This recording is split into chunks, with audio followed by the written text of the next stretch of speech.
Hare Krishna devotees అందరికీ స్వాగతం అండి శ్రీమద్ భాగవతం క్లాస్కి. ఈరోజు మనము 4వ స్కందము 29వ అధ్యాయాన్ని చర్చిస్తూ ఉన్నాము. వీలైన వాళ్ళందరూ కూడా బుక్ ఓపెన్ చేయండి. ఇప్పటి వరకు నాలుగవ స్కందంలో మనకి స్వయంగా శ్రీల నారద మహాముని ప్రాచీన పరీక్ష దగ్గరికి వెళ్తారు. ప్రాచీన పరీక్షదు చాలా గొప్ప రాజు. ఆయన ప్రపంచాన్ని మొత్తాన్ని పరిపాలిస్తూ ఉంటారు.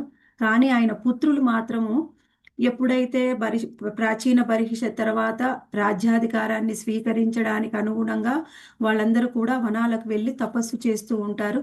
స్వయంగా శివుడి యొక్క ఆధ్వర్యంలో ఆయన నుంచి జ్ఞానాన్ని పొంది వాళ్ళ తపస్సుని ఆచరిస్తూ ఉంటారు. కానీ ఆ సమయంలో ప్రాచీన పరీక్షిత ఆయన రాజ్యంలో ఉండి కర్మకాండలో మునిగిపోయి ఉంటారు. అయితే కర్మకాండలో మునిగినటువంటి ప్రాచీన పరీక్షిత మీద ఎంతో కరుణతోనే నారద మహాముని ఆయన దగ్గరికి వచ్చి ఆయనకి జ్ఞానాన్ని ఇవ్వడం ప్రారంభించారు. అయితే మనం ఇక్కడ అర్థం చేసుకోవాలి. ఎందుకంటే చాలా మంది ఈ లోకంలో భావిస్తూ ఉంటారు ఏమిటి అంటే ధర్మానుసారంగా జీవితాన్ని కొనసాగించడం అతి ఉత్తమమైన విధం. వాళ్ళకు తెలిసిన ధర్మం ఏమిటంటే వేదాల్లో ఏమి చెప్పారు, వేదాల్లో చెప్పినటువంటి పుష్పిత వాక్యాలు అంటే ఏమిటి, ఫ్రూటిటివ్ యాక్టివిటీస్. అంటే ఏదైతే మనము ఒక అనుష్ఠానాన్ని కానీ ఒక ఆచారాన్ని ఒక సంప్రదాయాన్ని ఒక కర్మని ఆచరించినట్లయితే దానివల్ల ఫలితం వస్తుంది. ఆ ఫలితం మీద ఆశతోని వాళ్ళు చేసేటటువంటి ఏ అనుష్ఠానమైనా సరే అది కర్మకాండ అని చెప్తారు. కర్మకాండ చేయడము ఎవరి అయినా ఒక ముఖ్య ఉద్దేశం కాదు. కర్మకాండ అనేది మన జీవితం యొక్క లక్ష్యము కాదు. కృష్ణ భక్తి మాత్రమే మన జీవిత లక్ష్యము, కర్మకాండ కాదు అనే ఉద్దేశంతో ప్రాచీన పరిషదుని ఆయన ఉన్న స్థితి నుంచి బయటకు తీసుకురావడం కోసం స్వయంగా నారద మహాముని ప్రాచీన పరిషత్ దగ్గరికి వెళ్ళి ఆయనకి జ్ఞానాన్ని ఇస్తూ ఉన్నారు. ఏ జ్ఞానాన్ని ఇస్తున్నారు? అయితే ఆయనకి జ్ఞానాన్ని ఎవరికైనా డైరెక్ట్గా చెప్తే స్వీకరించడానికి అందరూ సిద్ధంగా ఉండరు. అందుకని ఒక కథ రూపంలో ఆయనకి జ్ఞానాన్ని ఇస్తారు. ఆ కథ కూడా ఏ విధంగా మన నిత్య జీవితానికి ఉపమానంగా ఎన్నో పోలికలతోనే ఆయన కథ చెప్తారు. ఆ కథ ఏమిటి అంటే పురంజనుడి కథ. కొన్ని అధ్యాయాలుగా మనం పురంజనుడి యొక్క కథని చర్చిస్తూ ఉన్నాం. అయితే చెప్పిన తర్వాత ప్రాచీన పరీక్షత్ నారద మహామునిని అడుగుతారనమాట. ఏమనంటే మీరు ఇప్పటి వరకు చెప్పిన జ్ఞానం అంతా కూడా అర్థం చేసుకునేటటువంటి జ్ఞానము శక్తి సామర్థ్యాలు నాకు లేదు, కాబట్టి మీరు దాన్ని మళ్ళీ డీటెయిల్డ్గా వివరించడానికి ప్రయత్నం చెయ్యండి అని ఎప్పుడైతే నారద మహామునిని ప్రాచీన పరిషత్ అడుగుతారో, నారద మహాముని ఇప్పటి వరకు చెప్పినటువంటి మొత్తం పురంజనుడి యొక్క కథని ఆయన యొక్క స్వయంగా ఆయన మాటల రూపంలోనే ఆయన వివరిస్తూ ఉన్నారనమాట. నేను ఇప్పటి వరకు ఏం చెప్పానో దానిని ఏ విధంగా అర్థం చేసుకోవాలి అని మనకి 29వ అధ్యాయంలో ప్రారంభిస్తారు. అయితే దీన్ని ముందుగానే ఆయన చెప్పిన పోలికతోనూ కథ చెప్తారు కదా. కథ మాత్రమే నారద మహాముని చెప్పారు. కానీ ప్రతి ఒక్క శ్లోకం తాత్పర్యంలో శ్రీల ప్రభుపాదుల వారు ఆ కథ యొక్క ఉద్దేశ్యాన్ని అర్థాన్ని మనకు ఆల్రెడీ వివరించారు. కానీ ఇప్పుడు నారద మహాముని స్వయంగా 29వ అధ్యాయంలో వివరించబోతూ ఉన్నారు. అయితే ఇప్పటి వరకు మీరు చాలాసార్లు విన్నారు. అయితే విన్నది గుర్తుండవచ్చు, ఉండకపోవచ్చు. ఒకసారి రీక్యాప్ చేసుకుంటే మనకంతా గుర్తొస్తుంది. ఆల్రెడీ గత కొన్ని అధ్యాయాలుగా మనం చర్చిస్తూ ఉన్నాము. 29వ అధ్యాయం కూడా ఆల్రెడీ చర్చించాం. 29వ అధ్యాయాన్ని కూడా సగం అధ్యాయం లాస్ట్ వీక్ ప్రభుజీ చెప్పారు. అయితే ఇప్పుడు మనం ఒక 10 మినిట్స్ అది రీక్యాప్ చేసుకొని ఈరోజు మన క్లాస్లోకి వెళ్దాం. అంటే ఇక్కడ ప్రాచీన పరిషత్ ఆ విధంగా ప్రశ్నను అడిగారు. ప్రశ్నని అడిగిన తర్వాత మనకి నారద మహాముని చెప్పడం ప్రారంభించారు. అయితే ఏం చెప్తున్నారండి నారద మహాముని? ప్రతి జీవుడు కూడా తన కర్మానుసారమే ఏకపాదము, ద్విపాదము, త్రిపాదము, చతుష్పాదము, బహుపాదము పాదరహితంగా వివిధ దేహములను పొందుచుండును. నామమాత్ర భోక్తగా జీవుడు నానావిధ దేహములను పొందుచుండును. ఎవరు పొందుతున్నారు ఇక్కడ? పురంజనుడు పొందుతున్నాడు. పురము అంటే ఒక శరీరం, ఒక దేహంలో ఉన్నటువంటి జీవాత్మ గురించి చెప్తూ ఉన్నారు. అంటే ప్రతి ఒక్క జీవాత్మ కూడా ఏ విధంగా శరీరాన్ని పొందుతుంది అంటే ఈ జన్మలో మనం చేసినటువంటి వివిధ రకాల యొక్క కర్మలు మన యొక్క స్వభావాన్ని బట్టి మనకి తదుపరి జన్మ అనేది నిర్ణయించబడి ఉంటుంది. అయితే ఏ విధంగా నిర్ణయించబడి ఉంటుందండి ఈ తదుపరి జన్మ అనేది మనం అర్థం చేసుకోవాలి. మొత్తము మన విశ్వంలో ఉన్నటువంటి 14 లోకాల్లో ఏ లోకంలో అయినా ఏ విధమైన పాదము అంటే ప్రతి ఒక్క జీవిని ఏ విధంగా నిర్ణయించబడి ఉంటుంది అంటే ఏ జీవి ఏ విధంగా భేదపరపబడతాడు అంటే ఇది ఇక్కడ అర్థం చేసుకోవాలి. వాళ్లకు ఉన్న పాదాలు, అసలు పాదాలు లేవు చెట్లకి, ఆ విధంగా వాళ్లకు ఉన్నటువంటి పాదాల ద్వారా వాళ్ళ యొక్క చైతన్యం అనేది ఆధారపడి ఉంటుంది. దాని ద్వారా మనము వివిధ జంతువుల్ని వివిధ రకాలుగా విభజించబడతాయి. ఆ విధంగా నామమాత్ర భోక్తలుగా అంటే అసలు యాక్చువల్గా మనం భోగించే వాళ్ళం కాదు, భోగించాలి అనే ఉద్దేశంతో ఇక్కడికి వచ్చాము కాబట్టి భోగించడానికి ప్రయత్నం చేస్తూ ఉన్నాం. భోగించబడతామా లేదా, భోగిస్తామా లేదా అనేది తరువాత. ఆ విధంగా మన భావాలతోని వివిధ రకాల దేహాలని మనం పొందుతూ ఉన్నాము అని నారద మహాముని చెప్తూ ఉన్నారు. ఆ తర్వాత ఏం చెప్తూ ఉన్నారంటే ప్రతి ఒక్క జీవుడి యొక్క ప్రభువు మరియు నిత్య స్నేహితుడు ఎవరు అంటే దేవదేవుడు. ఎలా? ప్రతి ఒక్క జీవి యొక్క ప్రభువు అంటే మనకి ప్రభువు ఎవరు? స్వయంగా మన ప్రతి ఒక్క శరీరంలో జీవాత్మ ఉంటుంది. జీవాత్మతో పాటు పరమాత్మ కూడా ఉంటుంది. ఆ పరమాత్మ స్వయంగా దేవదేవుడు. స్వయంగా మనము ఎందుకండి ఇక్కడ పరమాత్మ అంటున్నారు, దేవదేవుడైన భగవంతుడు అంటున్నారు, రెండు ఎందుకు అంటున్నారు? ఇది అన్నీ చెప్పేవి అన్నీ తెలిసినట్టే ఉంటాయి, తెలిసినవే మీకు. కాకపోతే శ్రద్ధగా వింటే ప్రతి దాంట్లో కూడా ఒక సత్యాన్ని మీరు తెలుసుకోగలుగుతారు. అందుకని వీలైనంత వాళ్ళు కూడా ఆ శ్రద్ధగా వినడానికి ప్రయత్నం చేయండి. ఇక్కడ పరమ సత్యాన్ని మనము 3 విధాలుగా అర్థం చేసుకోవాలి: నిరాకార బ్రహ్మము, పరమాత్మ మరియు భగవంతుడు. అయితే ప్రతి ఒక్క జీవాత్మతో పాటు ప్రతి శరీరంలో ఉండే పరమాత్మని ఆ పరమ సత్యం యొక్క ఒక రూపంగానే తెలుసుకోవాలి. కానీ ఓవరాల్గా చూస్తే ఎవరు? ఆయన స్వయంగా దేవదేవుడైన భగవంతుడే మనతో పాటు ఉండడం కోసం పరమాత్మ రూపంలో వచ్చారు. అయితే మనం ఎప్పుడు కూడా మన యొక్క కర్మలు, మనము ఏదో ఒక భౌతికమైన ఒక ఉపాధిని కలిగి ఉంటాం. ఉపాధి అంటే నేనొక వ్యక్తిని, నేనొక పురుషుణ్ణి, ఒక స్త్రీని, లేకపోతే నేనొక ఉద్యోగస్తుణ్ణి, నేనొక వ్యాపారస్తుణ్ణి అని ఏదో ఒక ఉపాధిని, ఒక నామాన్ని, కొన్ని కర్మల్ని చేస్తూ ఉంటాం. ఎన్నో గుణాలలో మనము బంధింపబడి ఉంటాం కాబట్టి మనతో ఉన్నటువంటి పరమాత్మని అర్థం చేసుకోలేని స్థితిలో మనం ఉంటాం. అయితే మన పక్కనే ప్రతి ఒక్క జీవాత్మతో పాటుగా, బద్ధ జీవాత్మతో పాటుగా అవిజ్ఞాత రూపంలో పరమాత్మ ఎప్పుడు మనతోనే ఉంటారు. కానీ ఆ పరమాత్మని అర్థం చేసుకోలేని స్థితిలో మనం ఉంటాం. అయితే ఎప్పుడు మనం ఆ పరమాత్మని ఎరగగలము? అది కూడా ఈరోజు క్లాసులో మనం డీటెయిల్డ్గా చర్చిద్దాం. అయితే ఇక్కడ ఏమంటున్నారు? జీవుడు ప్రకృతి గుణములను సమగ్రంగా ఎప్పుడైతే జీవుడు ఏమనుకుంటారు? నేను భోగించబడాలి. దేన్ని భోగించబడాలి? ఈ భౌతిక ప్రకృతిని భోగించాలి. ఈ భౌతిక ప్రకృతి ఏ రూపంలో ఉంటుంది అంటే త్రిగుణాల రూపంలో మనని బంధిస్తూ ఉంటుంది. అందుకని ప్రతి ఒక్క జీవాత్మ కూడా నేను భోగింపాలి అంటే నేను సుఖించాలి అనే భావంతోని ఈ భౌతికమైన శరీరంలోకి వస్తాడు. ఈ భౌతికమైన శరీరాన్ని ఒక జీవాత్మ స్వీకరిస్తాడు. ప్రతి ఒక్క శరీరానికి కూడా వాళ్ళ యొక్క గుణము మరియు కర్మానుసారంగా వాళ్ళకి శరీరం ఇవ్వబడుతుంది. అయితే ఎక్కువగా భోగించాలి అనే ఆత్రం ఎవరికి ఉంటుంది అంటే మానవుడికి ఉంటుంది. అందుకని మనకి మానవ శరీరం కానీ దేవతా శరీరం కానీ ఇవ్వబడుతుంది వాళ్ళ యొక్క భావాలని అనుగుణంగా. అయితే ఇక్కడ ఈ కథలో, పురంజనుడి కథలో ఆయన ఏం చెప్పారు? మానవ దేహం గురించి చెప్పారు కాబట్టి దాన్ని గురించే ఇక్కడ మనకి వివరిస్తూ ఉన్నారు. అయితే ఈ జీవాత్మకి ఏమేమి ఉంటాయంట? 9 రకాల ద్వారాలు ఉంటాయి. మనందరికీ తెలుసు. 2 కళ్ళు, 2 ముక్కులు, 1 నోరు, 2 చెవులు, గుదము మరియు పాయువు అన్నీ కలిపితే ఏమంటారు? 9 రకాల నవద్వారాలు. నవద్వారాల రూపంలో మనము శరీరాన్ని పొంది సుఖించడానికి ప్రయత్నిస్తూ ఉంటాం. అప్పుడు ఆల్రెడీ మనం సుఖించడానికి ప్రయత్నిస్తూ ఉంటాము. మన లోపల మనతో పాటు ఎప్పుడు కూడా పరమాత్మ ఉంటారు అవిజ్ఞాత రూపంలో. కానీ ఆయనని గుర్తించలేని స్థితిలో మనం ఉంటాం. ఎందుకంటే ఆ విద్య ఉంది కాబట్టి.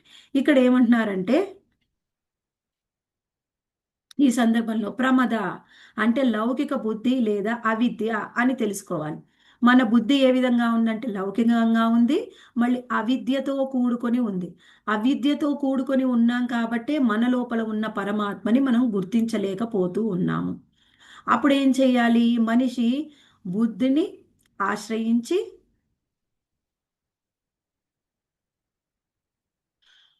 మన బుద్ధిని ఆశ్రయిస్తారు. కానీ ఆ బుద్ధి ఏంటి? లౌకిక బుద్ధి. అందుకని అజ్ఞానంలో మనం ఉన్నాం. అందుకని ఏం చేస్తాము? ఈ భౌతికమైన శరీరం నాకొకటి లభించింది గదా! ఒక శరీరము. ఈ శరీరాన్ని నేనే విధంగా భావిస్తూ ఉంటాను అంటే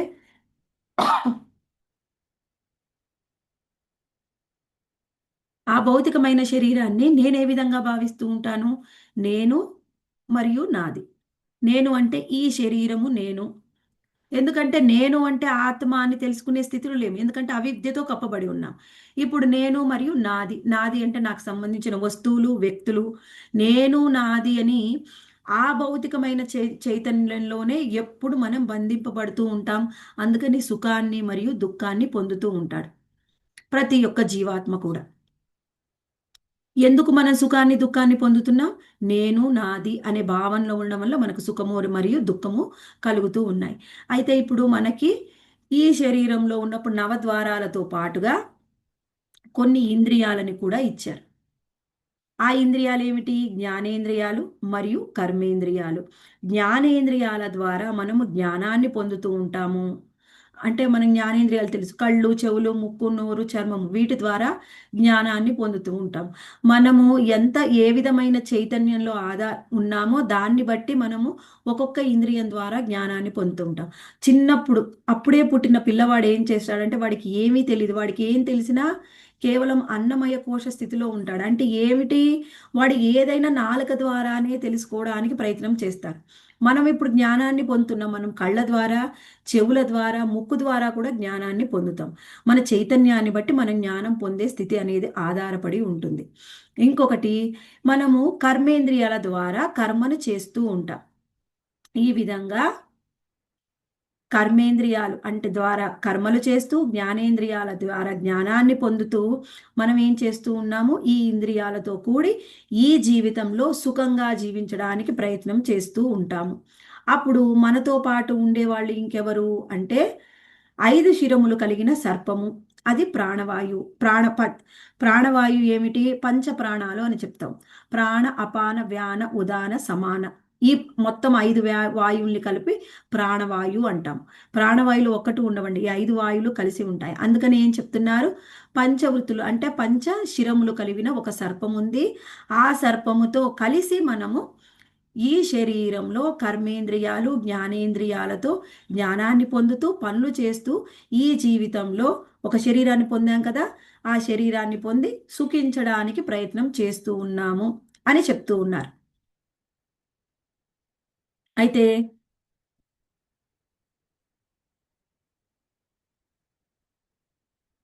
ఇక్కడ ఏం చెప్తూ ఉన్నారు ఇంకా తర్వాత?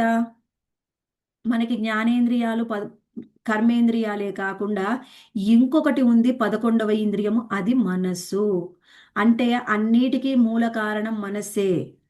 మనం జ్ఞానేంద్రియాల ద్వారా ఏ జ్ఞానం పొందాలి అనేది కూడా మనసే నిర్ణయిస్తుంది కొన్నిసార్లు. ఇప్పుడు కొన్ని 2 రకాలున్నాయి. ఇప్పుడు ఈ టైంలో మనము భాగవతం క్లాస్ కూడా వినొచ్చు. యూట్యూబ్‌లో షార్ట్స్ కూడా చూడవచ్చు. టీవీలో పెట్టుకొని న్యూస్ కూడా చూడవచ్చు. అంటే ఏం చెప్తుంది?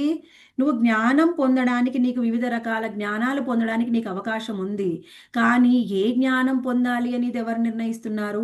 మనసు నిర్ణయిస్తుంది. అంటే అన్నిటికీ మూల కారణం మన మనస్సే. మన మనస్సే మనని ముందుకు తీసుకొని వెళ్తుంది. మనస్సు నుంచి మనము బుద్ధి, ఆ తర్వాత ఆత్మస్థాయికి వెళ్ళాలి. కానీ ఇప్పుడు ఆ స్థాయికి వెళ్ళాలనే కారణం మనసు నుంచే మనం ఆహ్, పురోగతి అనేది స్టార్ట్ అవ్వాలి. మన మనస్సే అన్నిటికీ మూల కారణం. అందుకని మనస్సు మనల్ని నిర్దేశించడానికి ప్రయత్నం చేస్తూ ఉంటుంది. మనము పాంచాల రాజ్యం అనే పురంలో ఇక్కడ 5 ఇంద్రియార్థాలతో భోగింపబడుతూ ఉన్నాము.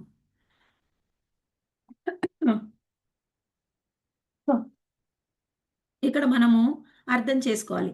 ఏమిటి అంటే పాంచాల రాజ్యము. ఈ పాంచాల రాజ్యం అనేది ఒక స్థానము. ఆ స్థానంలో మన నవద్వారాలు కలిగిన దేహంతో కూడి భోగించడానికి ప్రయత్నం చేస్తూ ఉన్నాము. మనని నిర్దేశించేది మనస్సు. మనస్సు ఎక్కువ మూల కారణము అని చెప్పారు. ఆ తర్వాత 8వ శ్లోకంలో ఏం చెప్తున్నారంటే,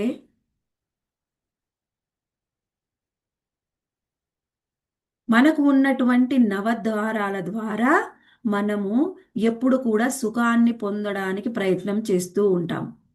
ఈ నవద్వారాలలో ఏ ఒక్క ద్వారానికి ఏ విధమైన ఆ, ఇబ్బంది కలిగిన ఇబ్బంది కలిగినా పూర్తిగా పాడైపోవడం పక్కకు పెట్టండి. కొంచెం ఇబ్బంది కలిగినా మిగిలిన ద్వారాల ద్వారా కూడా మనం సుఖాన్ని పొందడానికి ఇబ్బంది పడుతూ ఉంటాం. ఏ ద్వారము కూడా అనారోగ్యం పాలు కాకుండా ఉంటేనే మనం ఈ నవద్వార పూరంలో నామామాత్రమైన సుఖాన్నైనా అనుభవించగలం.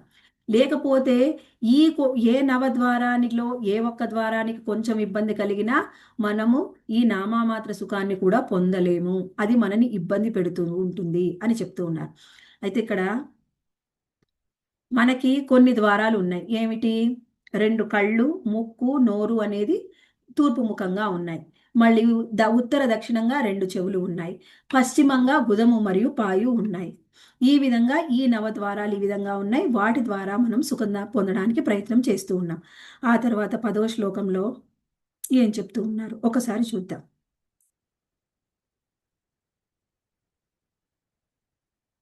ఒక్క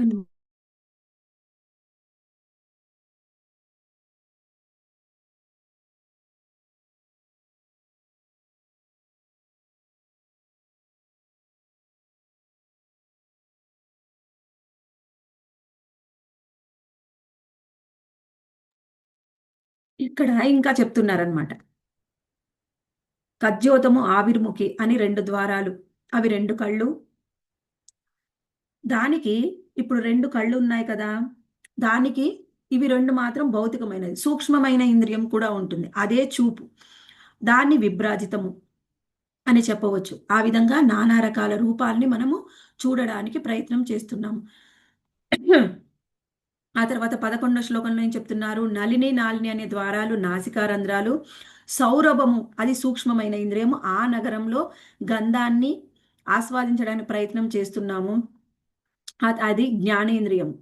అది ఒక అవధూత అని చెప్తున్నారు. ఆ తర్వాత ముఖ్య అనే ద్వారం ద్వారా మనము రుచిని ఆస్వాదించడానికి ప్రయత్నం చేస్తున్నాము.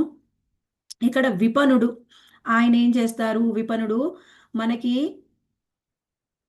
వాక్వింద్ర అంటే వాక్కు మాట్లాడడానికి ఉపయోగపడే సూక్ష్మ ఇంద్రియము విపణుడు, మరియు రుచి చూడడానికి ఉపయోగపడే సూక్ష్మ ఇంద్రియము రసజ్ఞుడు. సూక్ష్మ ఇంద్రియాలు రసజ్ఞుడు మరియు విపణుడు. మనం ఎప్పుడైనా అర్థం చేసుకోవాలి. ఏమిటంటే కొంతమందికి చూడ్డానికి చెవులు బాగానే ఉంటాయి, కానీ వాళ్ళకి వినపడదు. ఎందుకు వినపడదు వాళ్ళకి అంటే, వాళ్ళకి బయటికి చూడ్డానికి స్థూల ఇంద్రియం బాగానే ఉంది, కానీ లోపల సూక్ష్మ ఇంద్రియం సరిగ్గా లేదు. సూక్ష్మ ఇంద్రియం అనేది బయటికి మనకు కనిపించదు. సూక్ష్మ ఇంద్రియం సరిగ్గా లేకపోతే ఏ డాక్టర్ ఎన్ని రకాల ట్రీట్మెంట్లు ఇచ్చినా వాళ్ళకి వినపడదు, వాళ్ళకి కనపడదు, వాళ్ళు మాట్లాడరేందు. అంటే ఇప్పుడు మాట్లాడే వాక్వింద్రియం విపణుడు సరిగ్గా ఉంటేనే వాళ్ళు మాట్లాడగలరు. వాళ్ళు రసజ్ఞుడు సరిగ్గా ఉంటేనే వాళ్ళు రుచి చూడగలరు అనమాట. అంటే సూక్ష్మ ఇంద్రియము, స్థూల ఇంద్రియము, ఆ సూక్ష్మ ఇంద్రియము స్థూల ఇంద్రియాన్ని నియంత్రించే మళ్ళీ ఒక దేవత ఎప్పుడు కూడా ఉంటారనమాట. ఇవన్నీ కరెక్ట్గా ఉంటేనే అప్పుడు మన ఇంద్రియాలు సరిగ్గా పనిచేస్తాయి. ఇప్పుడు మనం నవద్వారాలు సరిగ్గా ఉంటేనే సుఖించగలం చెప్పుకున్నాం. ఈ నవద్వారాలు సరిగ్గా ఉండాలి అంటే సూక్ష్మ ఇంద్రియము, స్థూల ఇంద్రియము, దాన్ని నియంత్రించే దేవీ దేవత అందరూ కూడా సరిగ్గా పనిచేస్తేనే మనం ఈ నవద్వారాలని సరిగ్గా ఉపయోగించుకోగలం. ఆ తర్వాత ఏం చెప్తున్నారు? ఆపణ అనే నగరంలో నాలుక అనేది ఉంటుంది. ఇంకా బహుదనము అనే ఆహార పదార్థాలని రుచి చూస్తూ ఉంటుంది. తర్వాత కుడి చెవి పితృహు, ఎడమ చెయ్యి దేవహు. ఈ 2 రకాల ద్వారాల ద్వారా మనము శబ్దాలని వింటూ ఉంటాము. అందమైన మ్యూజిక్ని వినొచ్చు, ఏదైనా పనికిరాని విషయాలు వినొచ్చు, కృష్ణ కథ వినొచ్చు. కానీ ఆ రెండు చెవులు మాత్రం చాలా ముఖ్యం. ఆ తర్వాత ఇంకేం చెప్తున్నారు? దక్షిణ పాంచాలము. దక్షిణ పాంచాలము మరియు ఉత్తర పాంచాలం. దక్షిణ పాంచాలం ద్వారా ప్రవృత్తి విధానం అంటే కామ్య కర్మల ద్వారా మనం ఇంద్రియ భోగ పద్ధతి, ఆ తర్వాత ఉత్తర పాంచల ద్వారా జ్ఞానాన్ని వృద్ధి చేసుకునే అంటే శాస్త్రాన్ని వినడానికి ప్రయత్నం చేస్తూ ఉంటాం.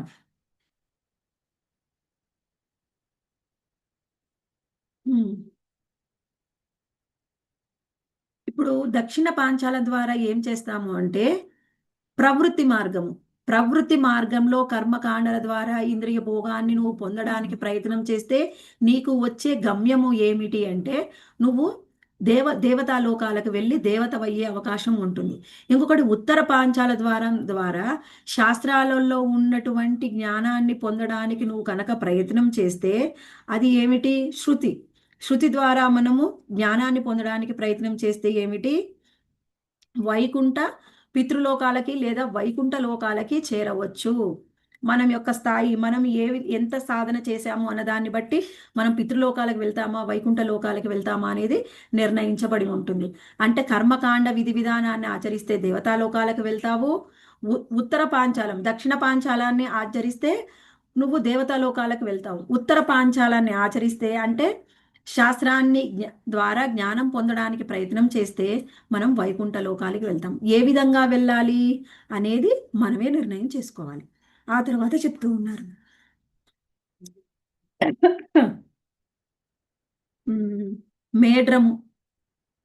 ఈ మేడ్రము మైథున భోగానికి మనకు ఉపయోగపడుతుంది. ఆ తర్వాత దుర్మద. దీన్నే మేడ్రాన్ని ఏమనొచ్చు అంటే ఉపస్థేంద్రియము. ఈ ఉపస్థేంద్రియాన్ని కూడా మనము కంట్రోల్లో ఉంచుకోవాలి. కంట్రోల్లో ఉంచుకోలేకపోతే దానివల్ల మనకి ఎంతో దుఃఖం కలుగుతుంది. ఇది కాకుండా మనకు అనిపిస్తుంది ఈ జ్ఞానం కూడా ఉండదు. గుదము కూడా మనకి ఎంతో దుఃఖాన్ని కలిగిస్తుంది. ఆ చిన్న వయసు నుంచి పెద్ద వయసు వరకు కూడా చాలా దుఃఖాన్ని మనకి ఇస్తుందన్నమాట. ఏ విధమైన ద్వారము మనకి ఏ విధమైన దుఃఖాన్ని ఇస్తుంది చెప్పలేము. ఈ నవద్వారాలు మనకి ఎంతో దుఃఖాన్ని ఇస్తూ ఉంటాయి. ఎంతో సుఖాన్ని పొందడానికి మనం ఇక్కడికి వస్తే ఈ నవద్వారాలు మనకి ఎంతో దుఃఖాన్ని కూడా ఇస్తూ ఉంటాయి. అందుకని వీటిని ఏ విధంగా ఉపయోగించుకుంటున్నాము అనేది చాలా ఇంపార్టెంట్. ఏ విధంగా ఉపయోగించుకోవాలి అనేది మనం తర్వాత డీటెయిల్డ్గా చర్చిద్దాం. ఇక్కడ ఏం చెప్తున్నారు ఇంకా తర్వాత? ఎప్పుడైతే పురంజనుడు సరిగ్గా ఉపయోగించుకోనట్లయితే ఈ నవద్వారాలను కూడా నరకానికి వెళ్తాడు. అయితే ఇక్కడ మనము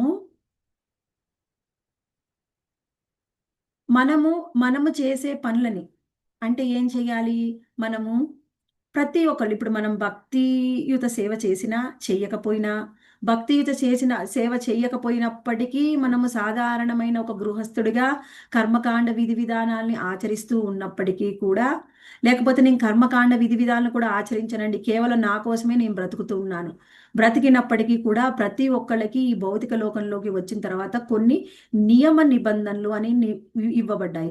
ఎవరైతే నియమ నిబంధనలు ఇచ్చారో మనం ఆ విధంగా మన జీవితాన్ని కొనసాగించినట్లయితే వాళ్ళు ఖచ్చితంగా దుఃఖాన్ని పొందుతారు.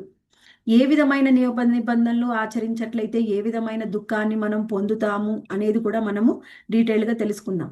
ఎందుకని నియమ నిబంధనలు ఆచరించడం అనేది మన సుఖానికి మన దుఃఖానికి డైరెక్ట్ రిలేషన్ అనమాట. మనం చాలా మంది నియమ నిబంధనలు ఆచరించడానికి ప్రయత్నం చెయ్యరు. ఏమంటారంటే ఏమైనా కొన్ని నియమాలు చెప్పారనుకోండి ఈ లైఫ్ ఏమైనా నేనేమన్నా ఒక రోబోలాగా నాకు అన్ని మనసులో ఫీడ్ చేస్తారా? ఆ విధంగానే నేను ఆడాలా? లేకపోతే భౌతికమైన జీవితం అనేది ఆధ్యాత్మికమైన జీవితం అనేది ఏదన్నా ఫెనాటిజంగా మీరు పనులు చెయ్యకండి అని చెప్తూ ఉంటారు. అంటే ఏంటి ఇక్కడ ఏమర్థం చేసుకోవాలి?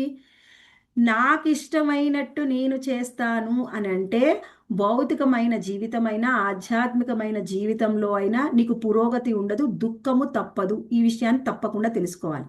ఎప్పుడైతే దీన్ని తెలుసుకుంటామో అప్పుడే మనము సరిగ్గా మనం ఏ విధమైన పురోగతి కావాలి అనుకుంటున్నామో ఆ విధమైన పురోగతి మనం పొందగలము. దానితో పాటుగా మనకి ఏం చెప్తున్నాము, ఈ లోకంలో వచ్చిన తర్వాత మన యొక్క లక్ష్యం ఏమిటి?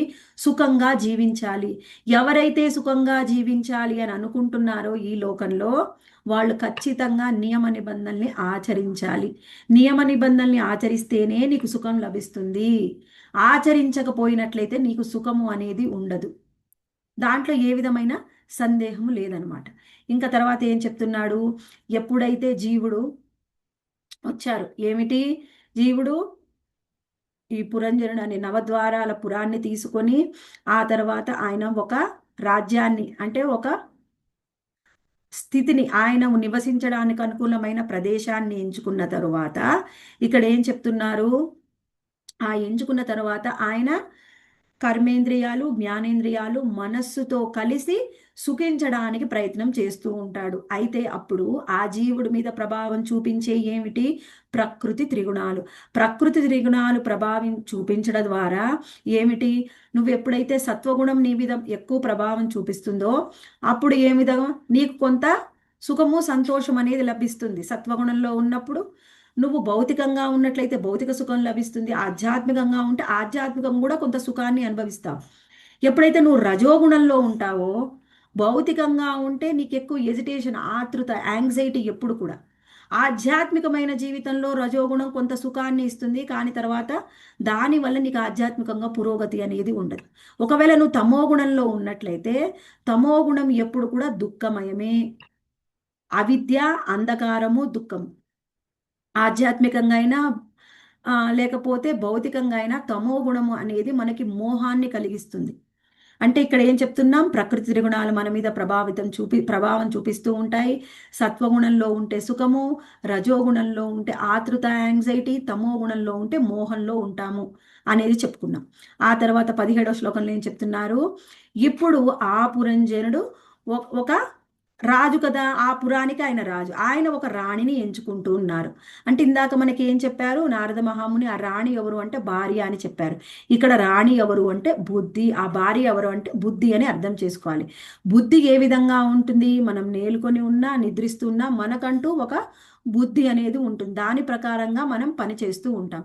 ఈ బుద్ధి ఎప్పుడైతే కలుషితం అవుతుందో, ఆ బుద్ధి కలుషితమైతే అది మన కర్మల మీద వాటి యొక్క ప్రభావం అనేది ఉంటుంది. అందుకని బుద్ధి కలుషితం కాకుండా చూసుకోవాలి. బుద్ధి మనం ఎలా ఉంటుందో దాన్ని బట్టి మనం కార్యాలు చేస్తాము, అదే మనకు తర్వాత కారణంగా మారుతుంది. ఒకవేళ మన బుద్ధి తర్వాత పనులకి కారణం కావచ్చు, ఇప్పుడు మనం చేసే పనులకి అంతకుముందు చేసిన కర్మలు కూడా కారణం కావచ్చు. అంటే మన బుద్ధి ఎంత కలుషితంగా ఉందా పరిశుద్ధంగా ఉన్నదా దాన్ని బట్టి మన కార్యకారణాలు అని నిర్ణయించబడి ఉంటాయి. హరే కృష్ణ డివోటీస్.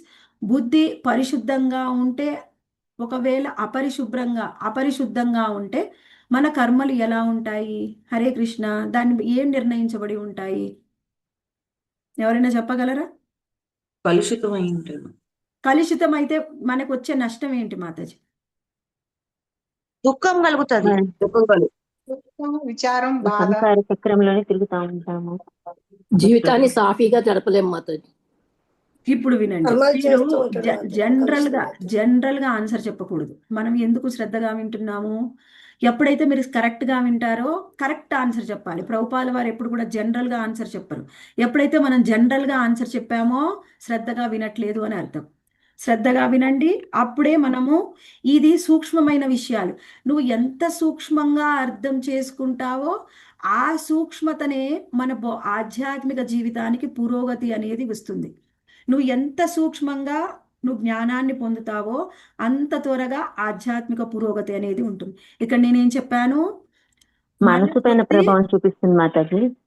మన బుద్ధి పరిశుద్ధంగా ఉన్నా అపరిశుద్ధంగా ఉన్నా దాని దేనికి కారణం?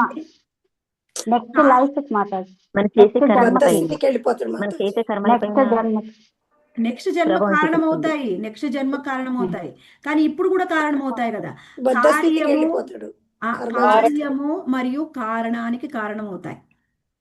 కార్యము అంటే నా బుద్ధిని బట్టి ఇప్పుడు నేను పని చేస్తాను, ఇప్పుడు నేను చేసే పనే తరువాత పనికి కారణమవుతుంది. అర్థమైందా మాతాజీ?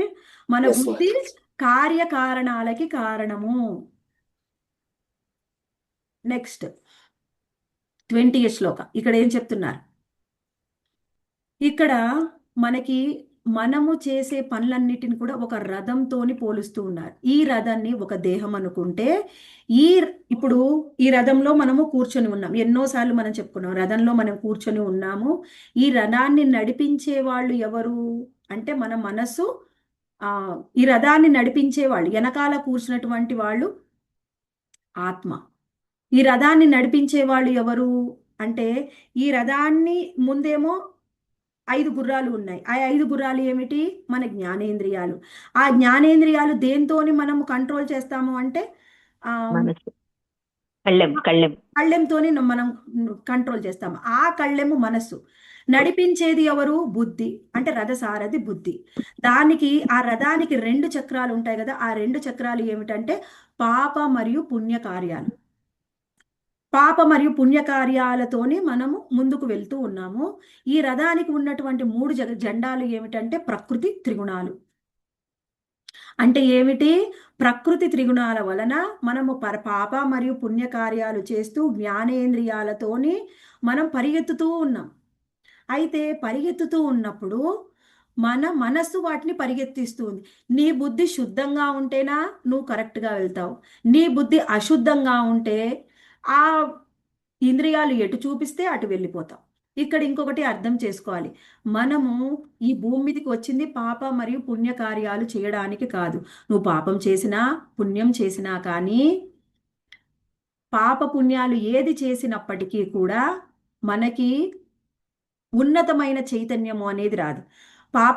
కార్యాలు చేస్తే కొంత బాధ ఎక్కువ పడతాం, పుణ్యకార్యాలు చేస్తే సుఖం పడతాం, తర్వాత బాధ కూడా రావచ్చు, దుఃఖం కూడా వస్తుంది. అందులో ఏ విధమైన సందేహం లేదు. నువ్వు ఎప్పుడైతే సుఖము అంటే ఏమిటి మనం ఇక్కడ అర్థం చేసుకోవాలి. సుఖము సంతోషము అనేది లాంగ్ లాస్టింగ్ అన్నమాట. అంటే ఎప్పటికీ ఉంటాయి. కొంతకాలం వస్తున్నాయి పోతున్నాయి అంటే అది సరైన సుఖం కాదు. నువ్వు పాప పుణ్య కార్యాలు చేయడం వలన నీకు కొంతకాలం సుఖము కొంతకాలం దుఃఖము అంటే అది సరి అయిన కర్మ కాదు అని అర్థం చేసుకోవాలి.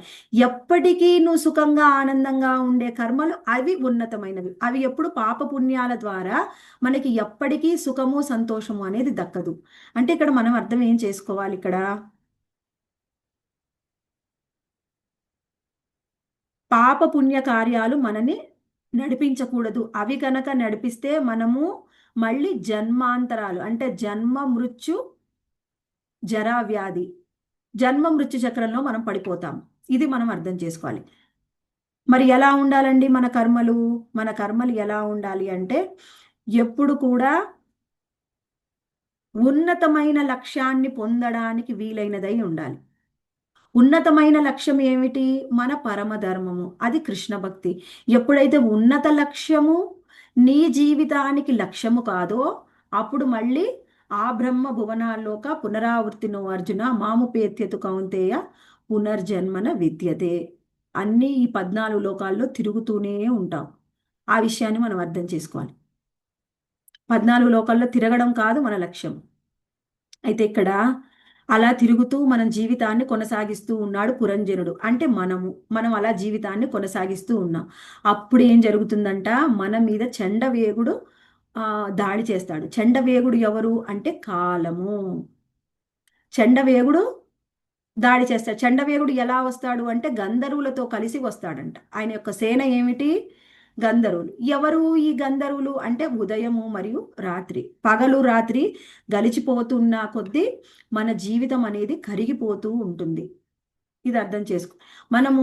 మనము కాన్షియస్గా ఉన్నా అంటే చైతన్యంతో ఉన్నా, నేనేం పని చేస్తున్నాను ఎలా చేస్తున్నాను అనేది నీ చైతన్యం ఉన్నా లేకపోయినా కాలం మాత్రం ఆగదు.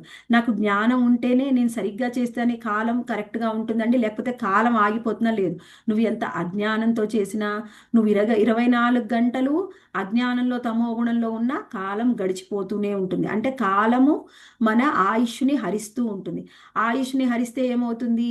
ఈ జన్మ ముగిసిపోయి ఇంకొక జన్మ తీసుకోవాల్సి వస్తుంది. అంటే ఈ జన్మ వృధా అయిపోయినట్టే. అది మనం అర్థం చేసుకోవాలి. ఇక్కడ ఏమిటి మనకి కాలం ఎప్పుడైతే మన మీద దాడి చేస్తూ ఉంటుందో గంధర్వులతో కలిసి, అప్పుడు మనకి కాలకన్య, ఈ కాలం యొక్క చెల్లెలు కాలకన్య మన మీద దాడి చేస్తుంది. ఏమిటా కాలకన్య అంటే వృద్ధాప్యము, ముసలితనము. వృద్ధాప్యము, ముసలితనము మన మీద దాడి చేస్తూ ఉన్నంతసేపు కూడా మనం ఎలా ఉంటాము? వ్యాధిన పడతాం. వ్యాధి ఎప్పుడు అనేది వస్తుందో, ఇప్పుడు మనకి వ్యాధి ఎప్పుడు వస్తుందండి? కొంతమందిని చూడవచ్చు 80 సంవత్సరాల వయసు ఉన్నప్పటికీ కూడా యాక్టివ్గా ఉంటారు, మంచిగా అన్ని పనులు చేస్తూ ఉంటారు, వాళ్ళ డివోషనల్ సర్వీస్ చేస్తూ ఉంటారు. కొంతమంది ఉంటారు 50 సంవత్సరాలకే అన్ని రోగాలు మూలన పడిపోతూ ఉంటారు. ఇక్కడ మనం ఏం అర్థం చేసుకోవాలి? ఈ జర అంటే కాలకన్య మన మీద దాడి చేసినా కానీ మనము మనం చేసేటటువంటి సేవ అన్ని కరెక్ట్గా చేసినట్లయితే, కాలకన్య పేరుకే మన మీద దాడి చేస్తుంది కానీ వాటి వాటి కాలకన్య యొక్క ప్రభావం మన మీద ఉండదు. అంటే ముసలితనం ప్రభావం మన మీద ఉండదు. ఉదాహరణకి భక్తుల్ని చూసుకుంటే వాళ్ళ మీద కూడా ముసలితనం దాడి చేస్తుంది కానీ ప్రభావం ఎక్కువగా ఉండదు. ఎవరైతే అభక్తులుగా ఉంటారో వాళ్ళ మీద ఈ ముసలితనం యొక్క ప్రభావం ఎక్కువగా ఉంటుంది. అంటే ఏమిటి? ఇప్పుడు మనం ఒక 70 సంవత్సరాలు 80 సంవత్సరాలు జీవించాం అనుకోండి, నువ్వు 50 సంవత్సరాలకే మూలన పడిపోతే ఏం జరుగుతుంది? అసలు నీ జీవితం 50 సంవత్సరాలని చెప్పాలి, ఈ 30 సంవత్సరాలు నువ్వు దుఃఖపడుతూనే జీవితాన్ని కొనసాగించావు అని చెప్పాలి. అదే భక్తులకి 80 సంవత్సరాలు నువ్వు యాక్టివ్గా జీవించావు అంటే 30 సంవత్సరాలకు వాళ్ళకి ఎక్స్ట్రా బోనస్ యాడ్ అయిందనమాట. మన జీవితము మనం ఎలా ఉండాలి అంటే, ఇప్పుడు మనము ఏం చెప్తూ ఉన్నారు? ఆధ్యాత్మికమైన జీవితంలో అయినా భౌతికమైన జీవితంలో అయినా నువ్వు భక్తుడివైనా అభక్తుడివైనా నీకు కొన్ని నియమ నిబంధనలు అని ఇవ్వబడ్డాయి. నియమ నిబంధనలు ఎప్పుడైతే ఎవరైతే ఆచరిస్తారో వాళ్ళు జీవితం ఎంతవరకు ఉందో అప్పటి వరకు కూడా ఆరోగ్యంగా వాళ్ళ పనులన్నీ చేసుకోగలరు. అప్పటి వరకు కూడా భౌతికంగా ఉన్నట్లయితే నువ్వు ఏదో ఒకటి సాధించడానికి ప్రయత్నం చేస్తావు. ఆధ్యాత్మికంగా ఉంటే అప్పటి వరకు నువ్వు శ్రవణ కీర్తనాలు చేయవచ్చు. నువ్వు ఏం చెయ్యాలన్నా నీ శరీరం మూలన పడుతూ ఉంది అంటే నువ్వు ఈ జన్మలోనో పోయిన జన్మలోనో నియమ నిబంధనలు పాటించలేదు. నియమ నిబంధనలు ఎవరు పాటించరో వాళ్ళకి భౌతిక పురోగతి ఆధ్యాత్మిక పురోగతి రెండూ ఉండవు. నియమ నిబంధనలు అనేవి మనని నిర్దేశిస్తూ ఉంటాయి. అవి ఎలా? ఉదాహరణకి ఏమిటి? నాకు సుఖాన్ని పొందడం కోసమే ఈ జీవితాన్ని ఇచ్చారు, సుఖాన్ని పొందడానికే నవద్వారాలు ఇచ్చారు. కొంతమంది వాట్సాప్లో కొటేషన్స్ పెడుతూ ఉంటారు. ఏమిటి అంటే ఆ వాట్సాప్ కొటేషన్స్ ఎలా ఉంటాయి? వాళ్ళు ఎక్కువగా జీవితం అనేది ఐస్ క్రీమ్ లాంటిది, కరిగిపోక ముందే అనుభవించి. ఏం అనుభవించాలి? జీవితం అనేది ఐస్ క్రీమ్ లాంటిది కాదు. జీవితం అనేది బాధ్యతతో కూడుకున్నది. జీవితం అనేది ఏమిటి? రెస్పాన్సిబిలిటీ, బాధ్యత. అంతేకాని ఐస్ క్రీమ్ కరిగిపోకముందే అనుభవించడం కోసం కాదు. అసలు ఈ లోకంలో మనము పొందవలసిన దుఃఖం అనేది ఎందుకు వస్తుంది? నేను ఒక విషయాన్ని వివరిస్తాను. ఏం చెప్తున్నా అంటే, మనం ఈ లోకంలో చాలా మంది కూడా ఎక్కువగా దుఃఖపడుతూ ఉంటారు.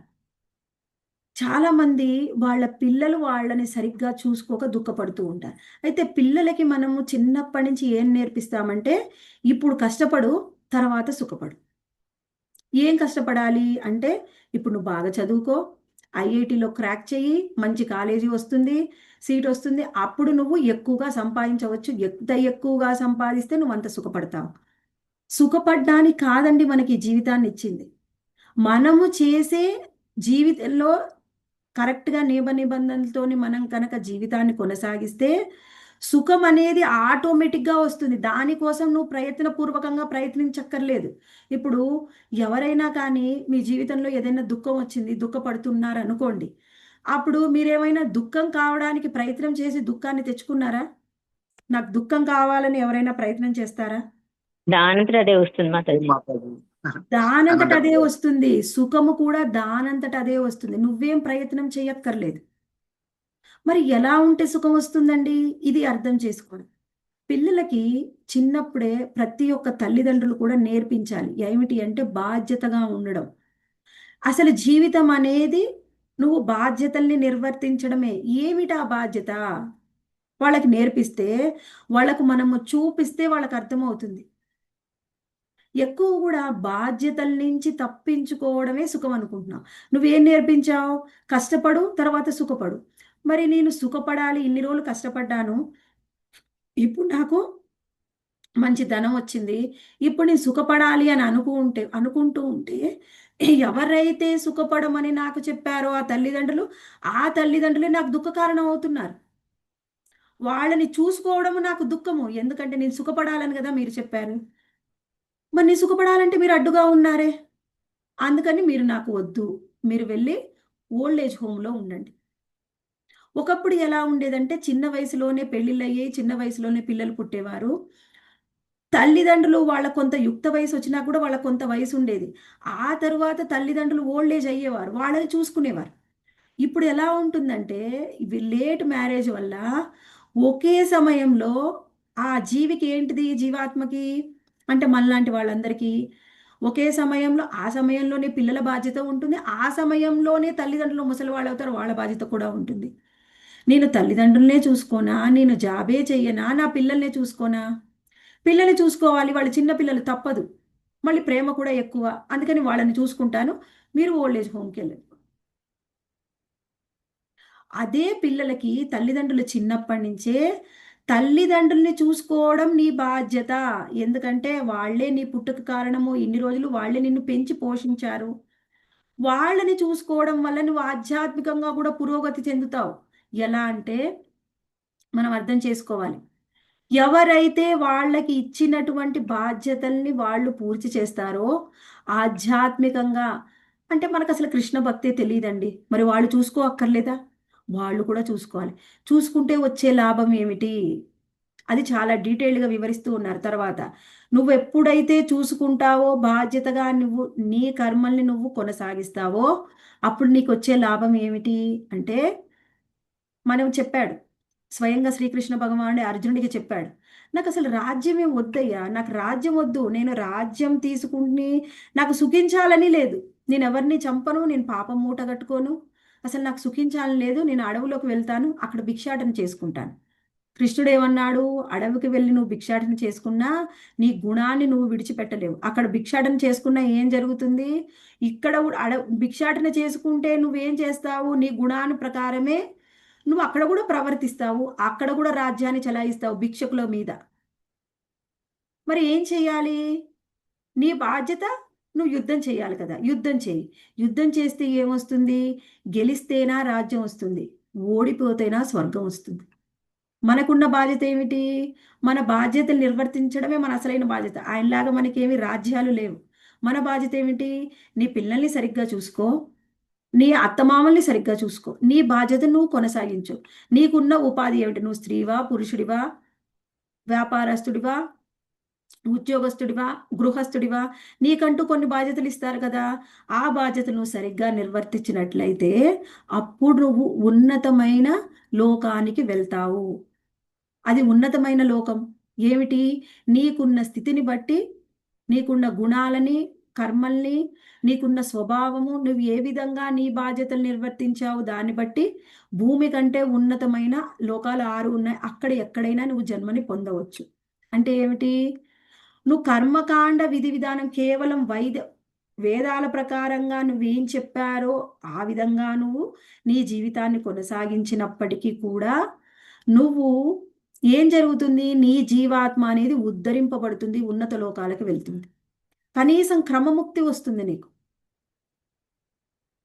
అంటే ఏమిటి? ఏం చెప్తున్నారు? ఎలా వస్తుంది ఇది? ఇంకా మనం డీటెయిల్గా తర్వాత శ్లోకాలు అది ఎలా అనేది మనకి ఈ తర్వాత మొత్తం శ్లోకాల్లో అదే వివరించబోతున్నారు, సూక్ష్మమైన విషయాన్ని. ఇప్పుడు మనము ఒకటి అర్థం చేసుకుందాం. ఈ మొత్తం 29వ అధ్యాయంలో పురంజనుడి కథలో మనకి ఏం చెప్తూ ఉన్నారు అంటే, ముందుగా మనకి చెప్పింది ఏమిటి? మనం పొందినటువంటి మన యొక్క గుణ మరియు కర్మల ఆధారంగా మనకు జీవితము అంటే ఒక శరీరము అనేది ఇవ్వబడుతుంది. అదే తెలుసుకున్నాం మనం. ఇప్పటివరకు ఏం తెలుసుకున్నాం? నీ గుణ మరియు కర్మల ఆధారంగా నీకంటూ ఒక జీవితం అనేది ఇవ్వబడింది. అది ముందు తెలుసుకున్నాం. తర్వాత భాగంలో ఏం చెప్తున్నారు మనకి ఈ అధ్యాయంలో? జీవితం పొందిన తరువాత ఆ జీవితాన్ని నువ్వు ఎలా కొనసాగించాలి, ఆ జీవితాన్ని నువ్వు ఎలా జీవించాలి అనేది మనకు చెప్తూ ఉన్నారు. ఇప్పుడు మనము తెలుసుకునే 20వ శ్లోకం నుంచి 21 నుంచి 41 వరకు కూడా మనం అదే తెలుసుకోబోతున్నాం. ఏ విధంగా జీవితాన్ని కొనసాగించాలి. ఇందులో ప్రభుపాదుల వారు చాలా సూక్ష్మమైన విషయాలను మనకిచ్చారు. అంటే ఏమిటి? ఈ జీవితాన్ని ఎలా కొనసాగించాలి అనేది తెలుసుకుంటే మనము ఎప్పుడైతే జీవితం కరెక్ట్గా కొనసాగిస్తామో అప్పుడే ఆధ్యాత్మికంగా పురోగతి చెందగలం. జీవితాన్ని కొనసాగించడంలోనే జీవితాన్ని జీవించడంలోనే ఎన్నో తప్పులు చేస్తూ ఉంటే ఇంకా ఆధ్యాత్మికత అనేది ఎక్కడ ఉంటుంది? భక్తి అనేది ఎక్కడ ఉంటుంది? నువ్వు మంచి భక్తుడి కావాలి అంటే నువ్వు ఈ జీవితాన్ని సరైన విధంగా జీవించాలి. అది ఎలా అనేది మనకి వివరిస్తూ ఉన్నారనమాట. ఆ తర్వాత ఏం చెప్తూ ఉన్నారు? ఆయనకి ఎవరికి? ఆ యవనరాజు. యవనరాజు ఎవరు? మనకి యవనరాజు మన మీద కాలం రూపంలో మన మీద యమధర్మరాజు మన మీద మృత్యుసేనతోని మన మీద దండయాత్ర చేస్తూ ఉన్నారు. అయితే దండయాత్ర చేస్తూ ఉన్నప్పుడు మనకి ఏమొస్తుందంట? కాలం మన మీద దండయాత్ర చేసినప్పుడు ముందు మనకి ఎన్నో తాపాలు, త్రివిధ తాపాలు కలుగుతాయి. అంటే చివరి సమయంలోనే కాదండి, కాలం మన మీద ప్రభావం చూపిస్తూ ఉన్నప్పుడు మనం జీవితాన్ని కొనసాగిస్తూ ఉంటాం కదా. జీవితాన్ని కొనసాగించినంత కాలంలో మనకి త్రివిధ తాపాలు కలుగుతూ ఉంటాయి. త్రివిధ తాపాలు అంటే ఏమిటి? మన వల్ల మనకు కలిగే కష్టాలు, మన చుట్టుపక్కల కుటుంబ సభ్యులు, బంధువుల ద్వారా మనకు వచ్చే కష్టాలు, మన వల్ల మనకు వచ్చే ఏమిటి అంటే మన మనసు, బుద్ధి, అహంకారం మనకి ఎన్నో కష్టాలను ఇస్తుంది. అది మన వల్ల మనకు వచ్చే కష్టాలు. ఇంతకు ముందు జన్మల్లో చేసినటువంటి కర్మలు కూడా కొన్ని కష్టాలు కావచ్చు. మన వల్ల మనకు వచ్చే కష్టాలు, మన చుట్టుపక్కల వాళ్ళ ద్వారా వచ్చే మన కష్టాలు, ప్రకృతి మనకు కొన్ని కష్టాలను ఇస్తుంది. ఆ కష్టాల్ని మనం అనుభవిస్తూ ఉంటాం. అలా అనుభవిస్తూ మనం ముందుకు వెళ్తూ ఉంటే ఎప్పుడైతే కాలం మనం దాడి చేస్తుందో అప్పుడు ముసలితనం వస్తే ఏం జరుగుతుంది? మనకి ప్రజ్వారము అనే జ్వరం వస్తుంది. అంటే ఏమిటా జ్వరము? మనకి అధిక ఉష్ణము మరి అత్యధిక శీతలం. ఉష్ణం ఎక్కువైతే కూడా జ్వరం వస్తుంది, టైఫాయిడ్, మలేరియా లాంటివి. అధిక శీతలం అయితే కూడా న్యూమోనియా వస్తుంది. ఆ విధమైన ఈ ఉష్ణాల వల్ల కూడా నువ్వు బాధపడుతూ ఉంటావు. ఇంకేం చెప్తున్నారు ఇక్కడ? జీవుడు మనసు ఇంద్రియాలను నడిపిస్తుంది. ఆ ఇంద్రియాలు మనని నడిపిస్తూ ఉన్నప్పుడు మన యొక్క కర్మల అనుసారం, ఇంతకుముందు కర్మలు కానీ ఇప్పుడు చేసిన కర్మల అనుసారము ఎన్నో రోగాలతోని మనము బాధించబడుతూ ఉంటాం. రోగాలతోని బాధించబడి ఎప్పుడు కూడా మనం మిథ్యాహంకారంలో, నేను నాది అనే అహంకారంలో మనం దుఃఖపడుతూ ఉంటాం. ఆ విధంగా నూరేళ్ల కాలాన్ని మనం జీవిస్తూ ఉంటాం. ఇక్కడ నేను ఒక చిన్న కథ చెప్తాను. నేను నాది అని మనము ఎందుకండి నేను నాది అంటే మనకి ఎందుకు దుఃఖం వస్తుంది? ఒకవేళ నేను నాది నుంచి మనం గనక బయటపడ్డాం అనుకోండి, ఈ మిథ్యాహంకారం నుంచి మనకు దుఃఖం రాదా అంటే రాదు. ఎలా? ఒక వ్యాపారి ఉన్నాడు, చాలా తెలివిగలవాడు, ఎంతో కష్టపడి ఎంతో డబ్బుని కూడబెట్టాడు. కూడబెట్టిన తర్వాత ఆయనకి ఆ డబ్బుతోని ఎంతో అందమైన ఇంటిని నిర్మించుకున్నాడు. ఆ ఇంటి మీద ఎంతో వ్యామోహం ఉంది. అయితే కొంతమంది చెప్పారనమాట, ఏమిటి ఈ ఇంటి మీద ఎంతో వ్యామోహాన్ని పెంచుకున్నావు, అయినా ఈ ఇల్లు అమ్మేసుకుంటే నీకు ఇంకెక్కువ లాభం వస్తుందేమో, ఈ ఇల్లు అమ్మి చూడరాదు అని చెప్పారు. అయితే ఆ వ్యాపారికి 3 పుత్రులు ఉన్నారు. ఆ 3 పుత్రులు ఈయనకి సహాయం చేస్తూ ఉంటారు. సహాయం చేస్తూ ఉంటే ఆ వ్యాపారికి ఇల్లు అమ్మితే ఎక్కువ లాభం అని అర్థమవుతుంది, కానీ ఇల్లు మీద ఎక్కువ అటాచ్మెంట్ ఉంది, అందుకని అమ్మలేకపోతున్నాడు. ఒకసారి ఏం జరిగింది? ఈ వ్యాపారం మీదనే బయటికి వెళ్ళాడనమాట, వేరే ఊరికి వెళ్ళాడు. ఆయన వచ్చేలోపు ఏం జరిగింది? ఇల్లు మొత్తం కాలిపోతూ ఉంది. కాలిపోతూ ఉంటే ఆయనకి చాలా అటాచ్మెంట్ కదా, లబోదిబోమని ఏడుస్తూ ఉన్నాడు. ఏడుస్తూ ఉంటే ఫస్ట్ కొడుకు వచ్చాడు. వచ్చి, నాన్నగారు మీరు అంత బాధపడాల్సిన అవసరం లేదు, నేను ఆల్రెడీ మొన్ననే మన ఇంటిని అమ్మేశాను. వెంటనే ఆయనకి ఉన్న దుఃఖం అంతా పోయింది. ఇల్లు అమ్మేసావా, మనకు వచ్చే నష్టమేం లేదా? నష్టమేం లేదు. సరే, దుఃఖం అంతా పోయి అలా చూస్తూ ఉన్నాడు. తర్వాత రెండో పుత్రుడు వచ్చాడు. రెండో పుత్రుడు వచ్చి, నాన్నగారు మనం అమ్మేశాం కానండి, అగ్రిమెంటే అయింది, వాళ్ళు ఇంతవరకు మనకి ఏమీ ఇవ్వలేదు. ఏమి ఇవ్వకపోతే మరి ఇల్లు కాలిపోతే ఎవరైనా ఇస్తారా? అంటే ఇల్లు కాలిపోయింది కాబట్టి వాళ్ళు మనకేమి ఇవ్వకపోవచ్చు అంటాడు. మళ్ళీ ఈయన దుఃఖం స్టార్ట్ అయింది. అదేమిటి, అయితే వాళ్ళు ఏమి ఇవ్వరా, కొన్న వాళ్ళు పేరుకే కొన్నారా, ఇంకా డబ్బులు రాలేదా మనకి? మళ్ళీ ఏడవడం ప్రారంభించాడు.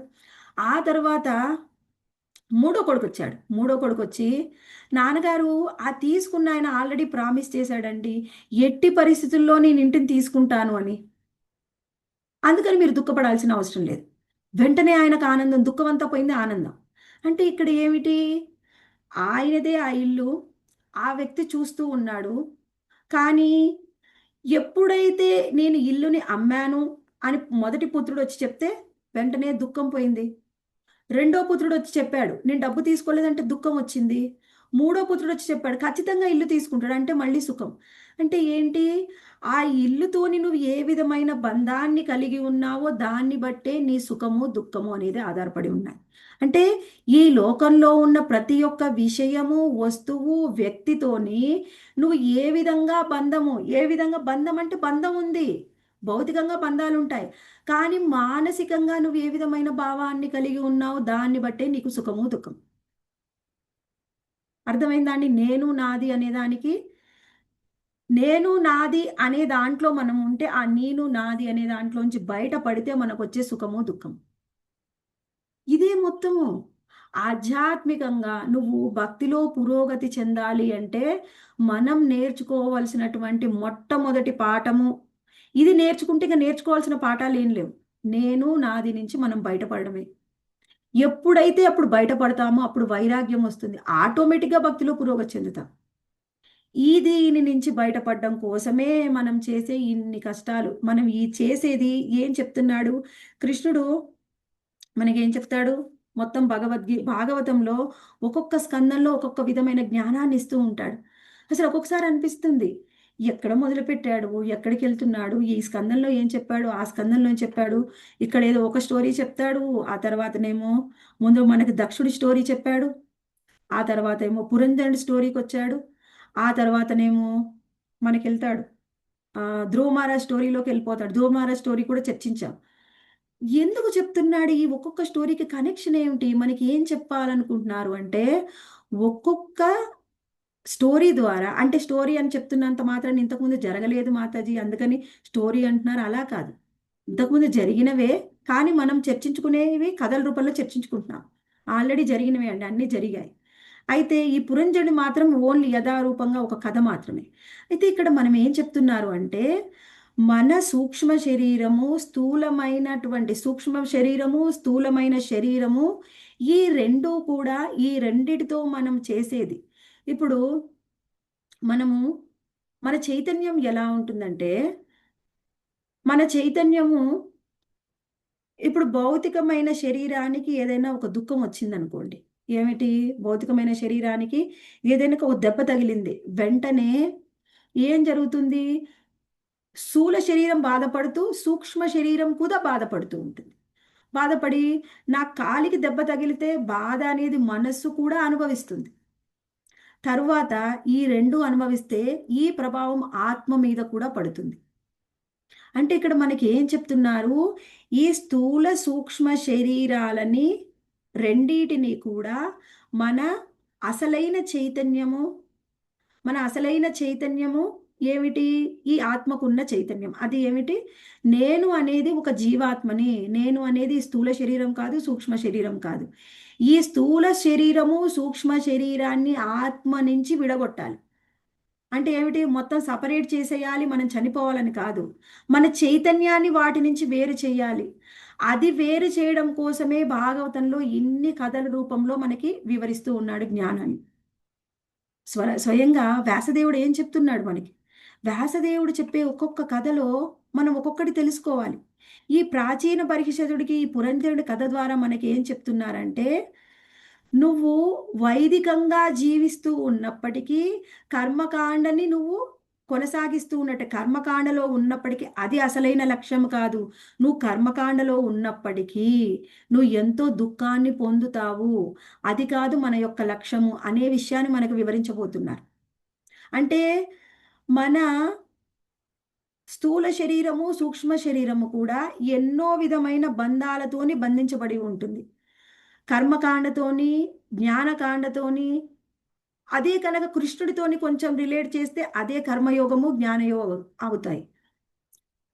ఇవి కూడా కాదు మనకి ముఖ్యమైనవి. భక్తి అనేది ముఖ్యమైనది, అదే ఇంపార్టెంట్, అదే అసలైన పరమధర్మము అనే విషయాన్ని మనకి వివరించబోతున్నారు ఈ పురంజనుడి యొక్క కథలు. ఇక్కడ మనం ఏం అర్థం చేసుకుంటున్నాము అంటే, నేను నాది నుంచి ఎలా బయటపడాలి, అదే మొత్తము మన జీవితం అంతా మనం అభ్యాసం చేసేది. ఈ జీవితం అంతా అభ్యాసం చేసి ఈ జన్మంతా సరిపోకపోతే అదే అభ్యాసాన్ని కొనసాగించడం కోసం ఇంకొక జన్మను కూడా పొందుతాం. ఒకవేళ ఆ అభ్యాసము ఈ జన్మలోనే పూర్తయినట్లయితే అప్పుడు భగవద్ధామాన్ని పొందడానికి మనకు అర్హత వస్తుంది. అంటే భక్తి లేకుండా అర్హత వస్తుందా అండి? అంటే ఎప్పుడైతే దీని నుంచి నువ్వు బయటపడి అసలైన పరమధర్మాన్ని తెలుసుకున్నట్లయితే అప్పుడు నువ్వు పురోగతి చెందుతావు. ఒకవేళ నువ్వు పరమధర్మం తెలుసుకొని కృష్ణుడికి సేవ చేస్తున్నా కానీ నేను నాది నుంచి బయటపడినప్పుడు మనము అప్పుడు సరైన జ్ఞానం, అప్పుడు మన సాధన అనేది ఇంటెన్స్ సాధన ఉండదు. సాధన చేస్తాము కానీ అందులో దృఢమైన సాధన, భావంతో కూడిన సాధన అనేది ఉండదు. అసలు ఏంటి, స్వయంగా కృష్ణుడు ఏం చెప్పాడు? భావగ్రాహి జనార్దన. ఎలా ఉండాలి మన భావము చూద్దాం, మనం తర్వాత శ్లోకాల్లో ఇంకా డిస్కస్ చేద్దాం. మన భావాన్ని బట్టే మన సాధన అనేది ఉంటుంది. మన భావం ఎలా ఉండాలి అది కూడా మనము డీటెయిల్గా తెలుసుకోవడానికి ప్రయత్నం చేద్దాం. ఇక్కడ ఎలా ఉండాలి అనేది మనకు వివరిస్తూ ఉన్నారనమాట. ఒక వ్యక్తి నేను నాది నుంచి ఎలా బయటపడాలి ఉదాహరణగా చెప్తున్నారు ప్రభుపాల వారు. భగవద్గీత 2.40లో ఏం చెప్పాడు? మాత్రా స్పర్శాస్తు కౌంతేయ శీతోష్ణ సుఖ దుఃఖద. అంటే ఏమిటి? మనము శీతంలో, ఉష్ణంలో, అంటే సుఖములో, దుఃఖములో, వేడిలో, చల్లదనంలో ఎప్పుడు కూడా మనము ఒకే విధంగా ఉండాలి. బయట పరిస్థితులు మన మీద ఏ విధమైన ప్రభావాన్ని చూపించకూడదు. మన మీద ప్రభావం చూపించకుండా ఉన్నట్లయితే వాళ్లే స్థితప్రజ్ఞులు అని చెప్పారు. ఆ స్థితప్రజ్ఞులకి నేను నాది అనేది ఉండదు. ఇది చాలా ఇంపార్టెంట్ అన్నమాట. ఇక్కడ మనకి ఏం చెప్తున్నారు? ఈ మాత్రా స్పర్శాస్తు కౌంతేయ శీతోష్ణస్తు కదుకత ఆ స్థాయిని మనం దాటనట్లయితే వాళ్ళు ఎలా ఉంటారు? వాయు, జలం, అగ్ని, అధిక ఉష్ణం, అధిక శీతలం, సూర్యకాంతి, అత్యాహారం, చెడు ఆహారం, త్రిధాతులు, కఫము, వాతము, పిత్తముతోని ఎన్నో క్లేశాలని అనుభవిస్తూ, ఆ క్లేశాలని అనుభవిస్తూ ఉన్నప్పుడు వాత పిత్త కఫాలు ఏం చేస్తాయి? ప్రేవులు, గొంతు, మెదడుని ఎంతో దారుణంగా మనకి తీవ్రమైన వ్యాధుల్ని కలిగిస్తాయి. వ్యాధుల్ని కలిగించడం వలన మనము ఎంతో దుఃఖాలని పొందుతూ ఉంటాము. ఇది మనం అర్థం చేసుకోవాలి. తర్వాత 26, 27 శ్లోకంలో ఏం చెప్పారు అంటే ఇది చాలా ఇంపార్టెంట్, శ్రద్ధగా వినండి. ఇక్కడ ఏం చెప్తున్నారు? మన యొక్క ప్రతి ఒక్క జీవాత్మకి కూడా కొంత సూక్ష్మమైన స్వతంత్రాన్ని ఇచ్చాడు భగవంతుడు. సూక్ష్మమైన స్వతంత్రం లేకపోతే ఎలా ఉంటాం? మనం ఒక రోబోల్లాగా ఉంటాం. మనని రోబోల్లాగా చేసి ప్రతి ఒక్కళ్ళని కూడా బలవంతంగా భక్తుల్ని చెయ్యాలి అని కృష్ణుడు అనుకోవట్లేదు. ఇప్పుడు మన పిల్లవాడు ఉన్నాడు అనుకోండి, చిన్న పిల్లవాడికి మనం బలవంతంగా కొన్ని పనులు చేపిస్తాం. నువ్వు ఈ పని చెయ్యి, ఈ పని చెయ్యి అని నేర్పిస్తాం. కానీ పెద్దవాడైన తర్వాత కూడా వాడు మనసుతో ఏదైనా చేయలేదనుకోండి, వాడికి ఏ పని చెప్పము. నీకు ఇష్టమైనట్టు నువ్వు చేసుకోరా, నీకు ఎంతకాలం నీతో నేను బలవంతంగా చేయించగలను అంటాం. కృష్ణుడు కూడా బలవంతంగా మనతోని ఆయన సేవ చేపించుకున్నాడు అనుకోండి, అది నచ్చుతుందా? ఎవరైనా ఇష్టం లేకుండా మనకి ఏదైనా సేవ చేస్తే నచ్చదు. ఇష్టపూర్వకంగా ఎవరైనా మంచినీళ్ళు ఇచ్చినా సంతోషంగా స్వీకరిస్తాం. ఇష్టం లేకుండా చెప్పని పోగు పెట్టారనుకోండి, కృష్ణ భగవానికి పెట్టింది అదే ప్లేట్ తెచ్చి మనకి అయిష్టంగా పెడితే నచ్చదు. ప్రసాదం కాబట్టి కొంచెం తీసుకొని వెళ్ళిపోతాం. అంటే ఏమిటి? అయిష్టంగా రోబోల్లాగా మనతోని కృష్ణ చేయించాలనుకోండి. కొంచెం సూక్ష్మ స్వతంత్రం ఇచ్చాడు. సూక్ష్మ స్వతంత్రంలో మనకి 2 చాయిస్లు ఉన్నాయి. ఏమిటి? ఒకటి, మన యొక్క పరమ గురువు దేవదేవుడు ఆయనని ఎంచుకుంటామా లేక ప్రకృతి త్రిగుణాలని ఎంచుకుంటామా? అది నిర్ణయం మన చేతుల్లోనే ఉంటుంది. మనం ఏం చేస్తాము? మనకు అవిద్యలో ఉన్నాం కదా, దేవదేవుడు వద్దు, మనకేమొద్దు, మనకు ప్రకృతి త్రిగుణాలే కావాలి. ప్రకృతి త్రిగుణాలు పొంది ఏం చేస్తాం? ఈ ప్రకృతి త్రిగుణాల ద్వారా నువ్వు ఏం పొందాలనుకున్నా శాంక్షన్ చేసేది ఎవరు అంటే పరమాత్మే. మనకి శాంక్షనరు, మనకి అనుమతించేవాడు ఎవరు అంటే లాస్ట్కి పరమాత్మే. నువ్వు ప్రకృతి త్రిగుణాల ద్వారా ఏం పొందాలనుకున్నా మొత్తము మన యొక్క కర్మలని, మన యొక్క స్వభావాలని పరిశీలించి మనకు అనుమతి ఇచ్చేవాడు ఎవరంటే పరమాత్మే. నువ్వు పరమాత్మని డైరెక్ట్గా ఎంచుకుంటావా, ఇండైరెక్ట్గా ఎంచుకుంటావా? డైరెక్ట్గా ఎంచుకుంటే సుఖము, ఏ విధమైన దుఃఖం లేదు. ప్రకృతి త్రిగుణాలు మన మీద ప్రభావం చూపించవు. కానీ మనం ఏం చేస్తున్నాం? అజ్ఞానంతో నాకు ప్రకృతి త్రిగుణాలే కావాలండి, ప్రకృతి త్రిగుణాలను ఎంచుకుంటా. పెంచుకొని ఏమిటి, లాస్ట్కి మళ్ళీ పరమాత్మ మీదే ఆధారపడతాం. కానీ ఆ జ్ఞానం లేదు కదా. నేను అంటే ఈ దేహమని, ఈ దేహంలో అనేక రకాల కర్మల్లో అనురక్తులమయ్యి సత్వగుణం, తమోగుణం, రజోగుణంలో ఉండి సుఖాన్ని పొందడానికి ప్రయత్నం చేస్తూ ఉంటాం. కానీ ఆ సుఖం మనకి లభించదు. మనము ఏ నిర్ణయం చేసుకుంటున్నాము అదే చాలా ఇంపార్టెంట్ అనమాట. ఇక్కడ ఏం చెప్తున్నారు? పురుష ప్రకృతి స్తోహి భుంక్తే ప్రకృతి జాన్ గుణాన్ కారణం గుణ సంగోస్య సద సద్మోని జన్మసు. ఇందులో ఏం చెప్తున్నారు? భౌతిక ప్రకృతి యందు త్రిగుణములను అనుభవించు జీవుడు ఈ విధంగా జీవనమును సాగించును. భౌతిక ప్రకృతితో అతనికి గల సంగత్వమే దానికి కారణము. ఈ విధంగా అతడు ఉత్తమ అతమ జన్మల్ని పొందును. ప్రకృతి త్రిగుణాలతోని నీకున్న సంగత్వాన్ని బట్టే మన కర్మలు ఉంటాయి. మన కర్మలే తరువాతి జన్మకి కారణమవుతాయి. ఆ తరువాత జన్మలో మనం ఉత్తమ జన్మను పొందుతామా, అధమ జన్మని పొందుతామా అనేది మనమే నిర్ణయించుకుంటాం. ఎలా? ఇప్పుడు మనము ఒక యజమాని యొక్క అండర్లో ఉన్నాం అనుకోండి, మనం సేవకులము. యజమాని అండర్లో ఉంటే ఏం జరుగుతుంది? యజమాని మన సుఖ దుఃఖాలన్నింటినీ చూసుకుంటారు. ఒకప్పుడు ఎలా ఉండేదంటే, ఒకప్పుడు జీవన విధానం ఎలా ఉండేదంటే, ఈ వర్ణాశ్రమ విధానం మనకు ఆ విషయాన్ని చెప్తుంది అనమాట. ఈ వర్ణాశ్రమ విధానం మనకి ఏం చెప్తుంది అంటే, బ్రాహ్మణుడు, క్షత్రియుడు, వైశ్యుడు, శూద్రుడు. ఎప్పుడు కూడా ఈ బ్రాహ్మణ, వైష్ణుడు, శూద్రుల్లో ఎవరు కూడా ఇంకొకరి స్థానానికి వెళ్ళడానికి ప్రయత్నం చెయ్యరు. ఈ భౌతికమైన లోకంలో మనం ఇప్పుడు ఏం చేస్తున్నాం? ఇప్పుడున్న పరిస్థితుల్లో ప్రతి ఒక్కరు కూడా ఇంకొకరి యొక్క స్థానాన్ని పొందడానికి ప్రయత్నం చేస్తాం. ఇప్పుడు మనం ఒక శ్రామికుడిగా ఉన్నామనుకోండి, శూద్రుడిగా, మనకేం కావాలి? నేనెప్పుడు రాజునవ్వాలి, నేనెప్పుడు క్షత్రియునవ్వాలి. అందుకే మనకు ఉన్నటువంటి దుఃఖానికి కారణం అదే. ఇప్పుడు ఎక్కడైనా విప్లవం వచ్చిందనుకోండి, ఎందుకనేది విప్లవం అనేది వస్తుంది? రాజు మీద తిరగబడ్డము, రాజుని రాజ్యం నుంచి కిందికి దింపి ఇంకొకరు రాజ్యాన్ని పొందడానికి చూడడము, ఇదే దుఃఖానికి కారణం. ఈ వర్ణాశ్రమ విధానం మనకి ఏం చెప్తుంది అంటే, నువ్వు బ్రాహ్మణుడివా, నీ కర్తవ్యాన్ని నువ్వు నిర్వర్తించు. నువ్వు క్షత్రుడివా, నీ కర్తవ్యాన్ని నువ్వు నిర్వర్తించు. వైశ్యుడివైతే నీ కర్తవ్యాన్ని నువ్వు చేయి, శూద్రుడివైతే నీ కర్తవ్యాన్ని నువ్వు చేయి. కానీ ఇప్పుడు మనం ఏం చేస్తున్నాము? ఉండేది శూద్ర బుద్ధి, కానీ నేనేం చేయాలి? నేను వైశ్యుణ్ణి కావాలి, నేను క్షత్రుని కావాలి, నేను రాజుని కావాలి. వైశ్యుని కావాలి అంటే నీకు జ్ఞానం లేక నువ్వు వైశ్యుడి కావాలి అనుకో, నువ్వు వైశ్యుడివైనా నీకు సుఖం అనేది లభించకపోవచ్చు. ఒకవేళ నువ్వు శ్రామికుడిగా ఉండి నువ్వు నీ పని నువ్వు చేసినట్లయితే యజమాని నీ బాధ్యత తీసుకుంటాడు. చెప్పులు కుట్టేవాడు కూడా సుఖంగా ఉండేవాడు. చెప్పులు కుట్టేవాడు ఏం చేస్తాడు? నేను చెప్పులు కుట్టడం నా డ్యూటీ, నేను సరిగ్గా చెప్పులు కుడతాను, అందరికీ నా సేవల్ని నేను అందిస్తాను.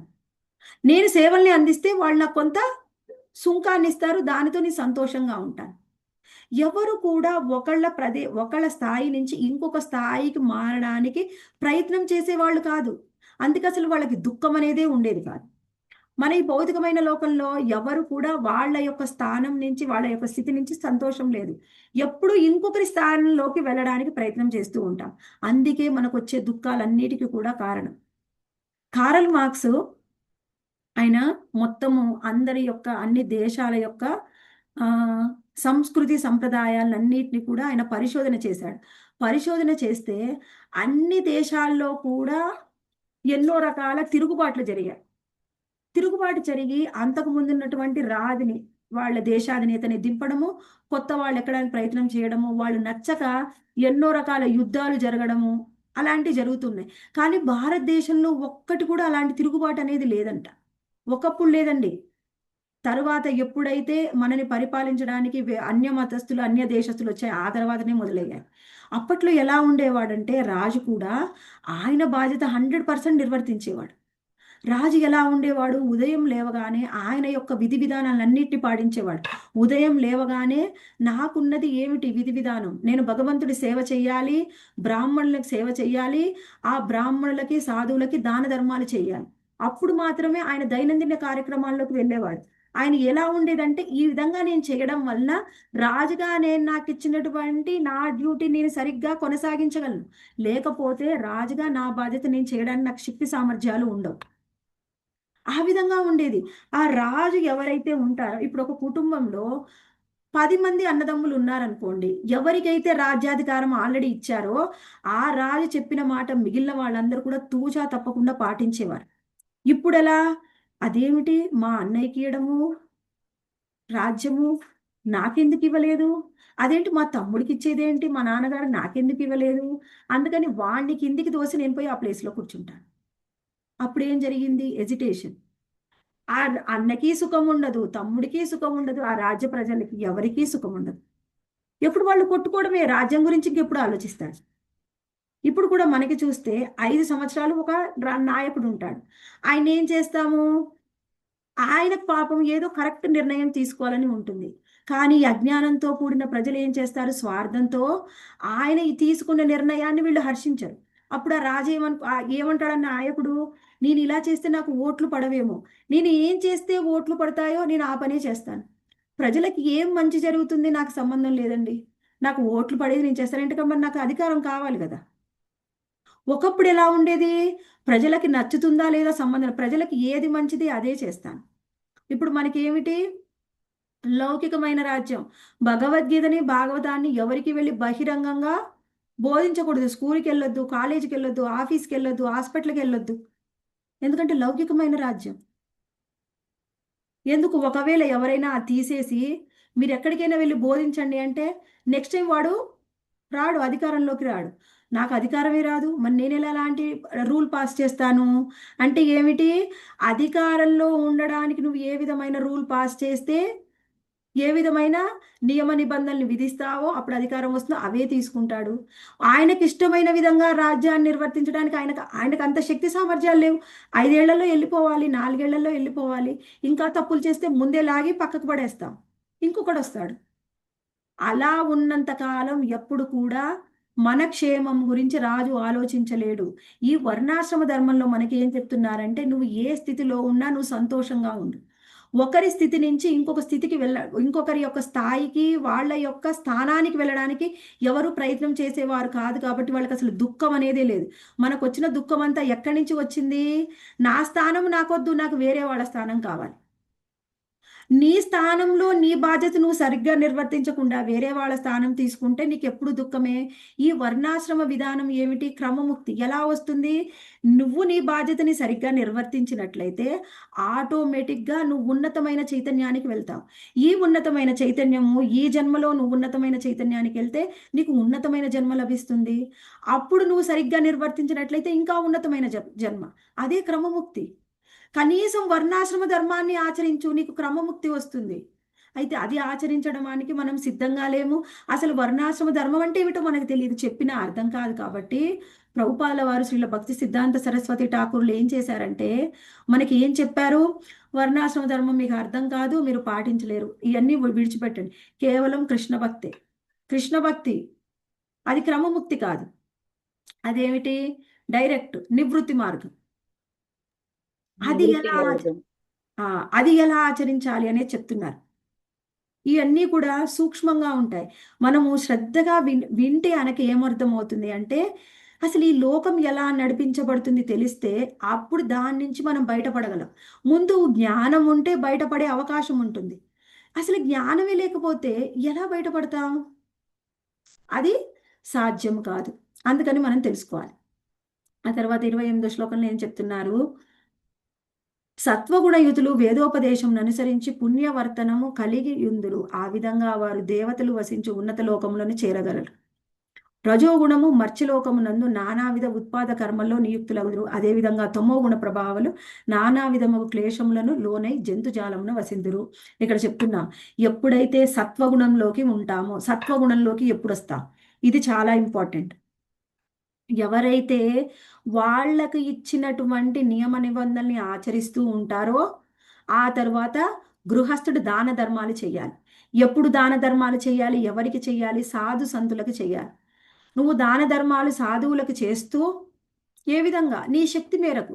నాకు ఎక్కువగా శక్తి లేదండి, నీ ఇంటికి ఎవరైనా భక్తుణ్ణి ఆహ్వానించి వాళ్ళకి సేవ చేయి, వాళ్ళకు ఆతిథ్యాన్ని ఇవ్వు. ఒక 2-3 రోజులు ఎవరైనా నీ భక్తుల ఇంటికి ఆహ్వానించి వాళ్ళకు అవసరమైనట్లయితే, వాళ్ళు ఆ ఊరికి వచ్చినట్లయితే, ఏ విధంగా సాధువులకి అంటే ఇప్పుడు అంటే ఈ లోకంలో ఇప్పుడు కలియుగంలో సరైన బ్రాహ్మణులు లేరు. ఇప్పుడు ఎవరు? సాధువులు, భక్తులే. నువ్వు వాళ్ళకి కనుక సేవ చేసినట్లయితే, సేవ చెయ్యాలి, అది దానము. నియమ నిబంధనలు ఆచరిస్తే అప్పుడే నువ్వు సత్వగుణంలోకి వస్తాం. ఇప్పుడు మనకి నియమాలు నిబంధనలు అసలు వద్దు. ఒక స్త్రీ ఇప్పుడు ఎలా వివాహం చేయాలని ప్రయత్నం చేస్తున్నారు స్త్రీకి అంటే, వాళ్ళకి ఎవరు ఉండకూడదు. అత్తమామ ఉండొద్దు, అది తల్లిదండ్రులు వాళ్ళకు ఉండొద్దు, బంధువులు అంటే ఒక్క పిల్లలైతే ఇంకా సంతోషం అండి. ఎందుకు? అన్నదమ్ములు, అక్క చెల్లెళ్ళు, మళ్ళీ బాధ్యతలు. ఒక్కళ్ళే ఉండాలి, ఇల్లు ఉండాలి, ఆస్తి ఉండాలి, జాబ్ ఉండాలి, అప్పుడు మా అమ్మాయిని మీకు ఇస్తాం. అంటే నీకు నియమాలొద్దు, నిబంధనలు వద్దు, నీకు సేవ అనేది ఉండొద్దు, బాధ్యతలు ఉండొద్దు. ఎప్పుడైతే బాధ్యతలు ఉండవో అప్పుడు నీ సూక్ష్మ శరీరంలో పురోగతి అనేది రాదు. సూక్ష్మ శరీరం పురోగతి, మనసు, బుద్ధి, అహంకారం పరిశుద్ధం అవ్వాలి, ఉన్నతమైన చైతన్యానికి రావాలి. అప్పుడు బాధ్యతల్ని నువ్వు నిర్వర్తించాలి. ఇప్పుడు లోకంలో చెప్తూ ఉన్నారు ఏమిటి అంటే, అబ్బాయి మంచివాడో కాదో నేను తెలుసుకుంటాను, అందుకని నేను పెళ్లి చేసుకోకుండానే నేను కలిసి ఉంటాను. కలిసి ఉంటే ఏం జరుగుతుందో ఆయన మంచివాడో లేదో తెలుస్తుంది. అసలు నీకు బాధ్యత లేదు, ఆమె నా పెళ్ళాం కాదు, పెళ్ళాం కాకపోతే పిల్లలొద్దు. నీకు బాధ్యత లేనప్పుడు అసలు వాడు మంచివాడో కాదో నీకు ఎలా తెలుస్తుంది? ఎవరైనా మంచి చెడు అనేది ఎప్పుడు బయటపడతాయండి? బాధ్యతల మీద పడ్డప్పుడే కదా. నా కోడలు మంచిదా కాదా ఎలా తెలుస్తుంది?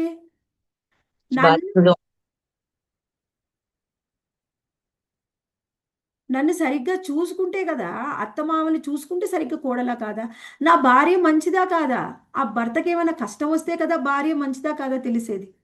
నాకు భార్య వద్దు నాకు భార్యలాగా వద్దు, కేవలం నా ఎంజాయ్మెంట్ కోసం కావాలి.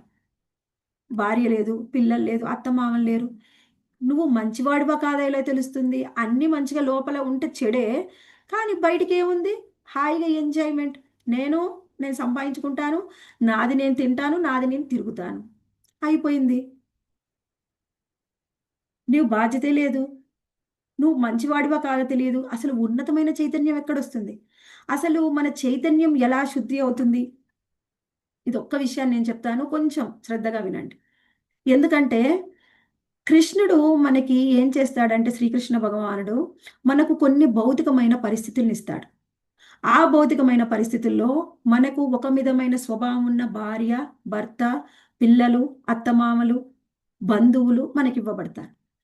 నీకు ఒక గయ్యాలి పెళ్ళాం దొరికిందనుకోండి, అప్పుడు ఏం జరుగుతుంది?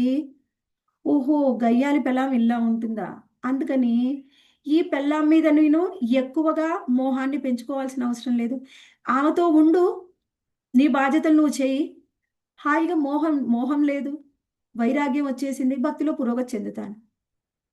ఒకవేళ మంచి పెళ్ళాం దొరికింది, సరే ఆమెతో కలిసి భక్తిలో పురోగతి చెందు, పిల్లలతో కూడి ఆమెనికి అన్ని విధాలుగా సహకరిస్తుంది కదా, నువ్వు భక్తిలో పురోగతి చెందు, ఆమెని ముందుకు తీసుకొని వెళ్ళు.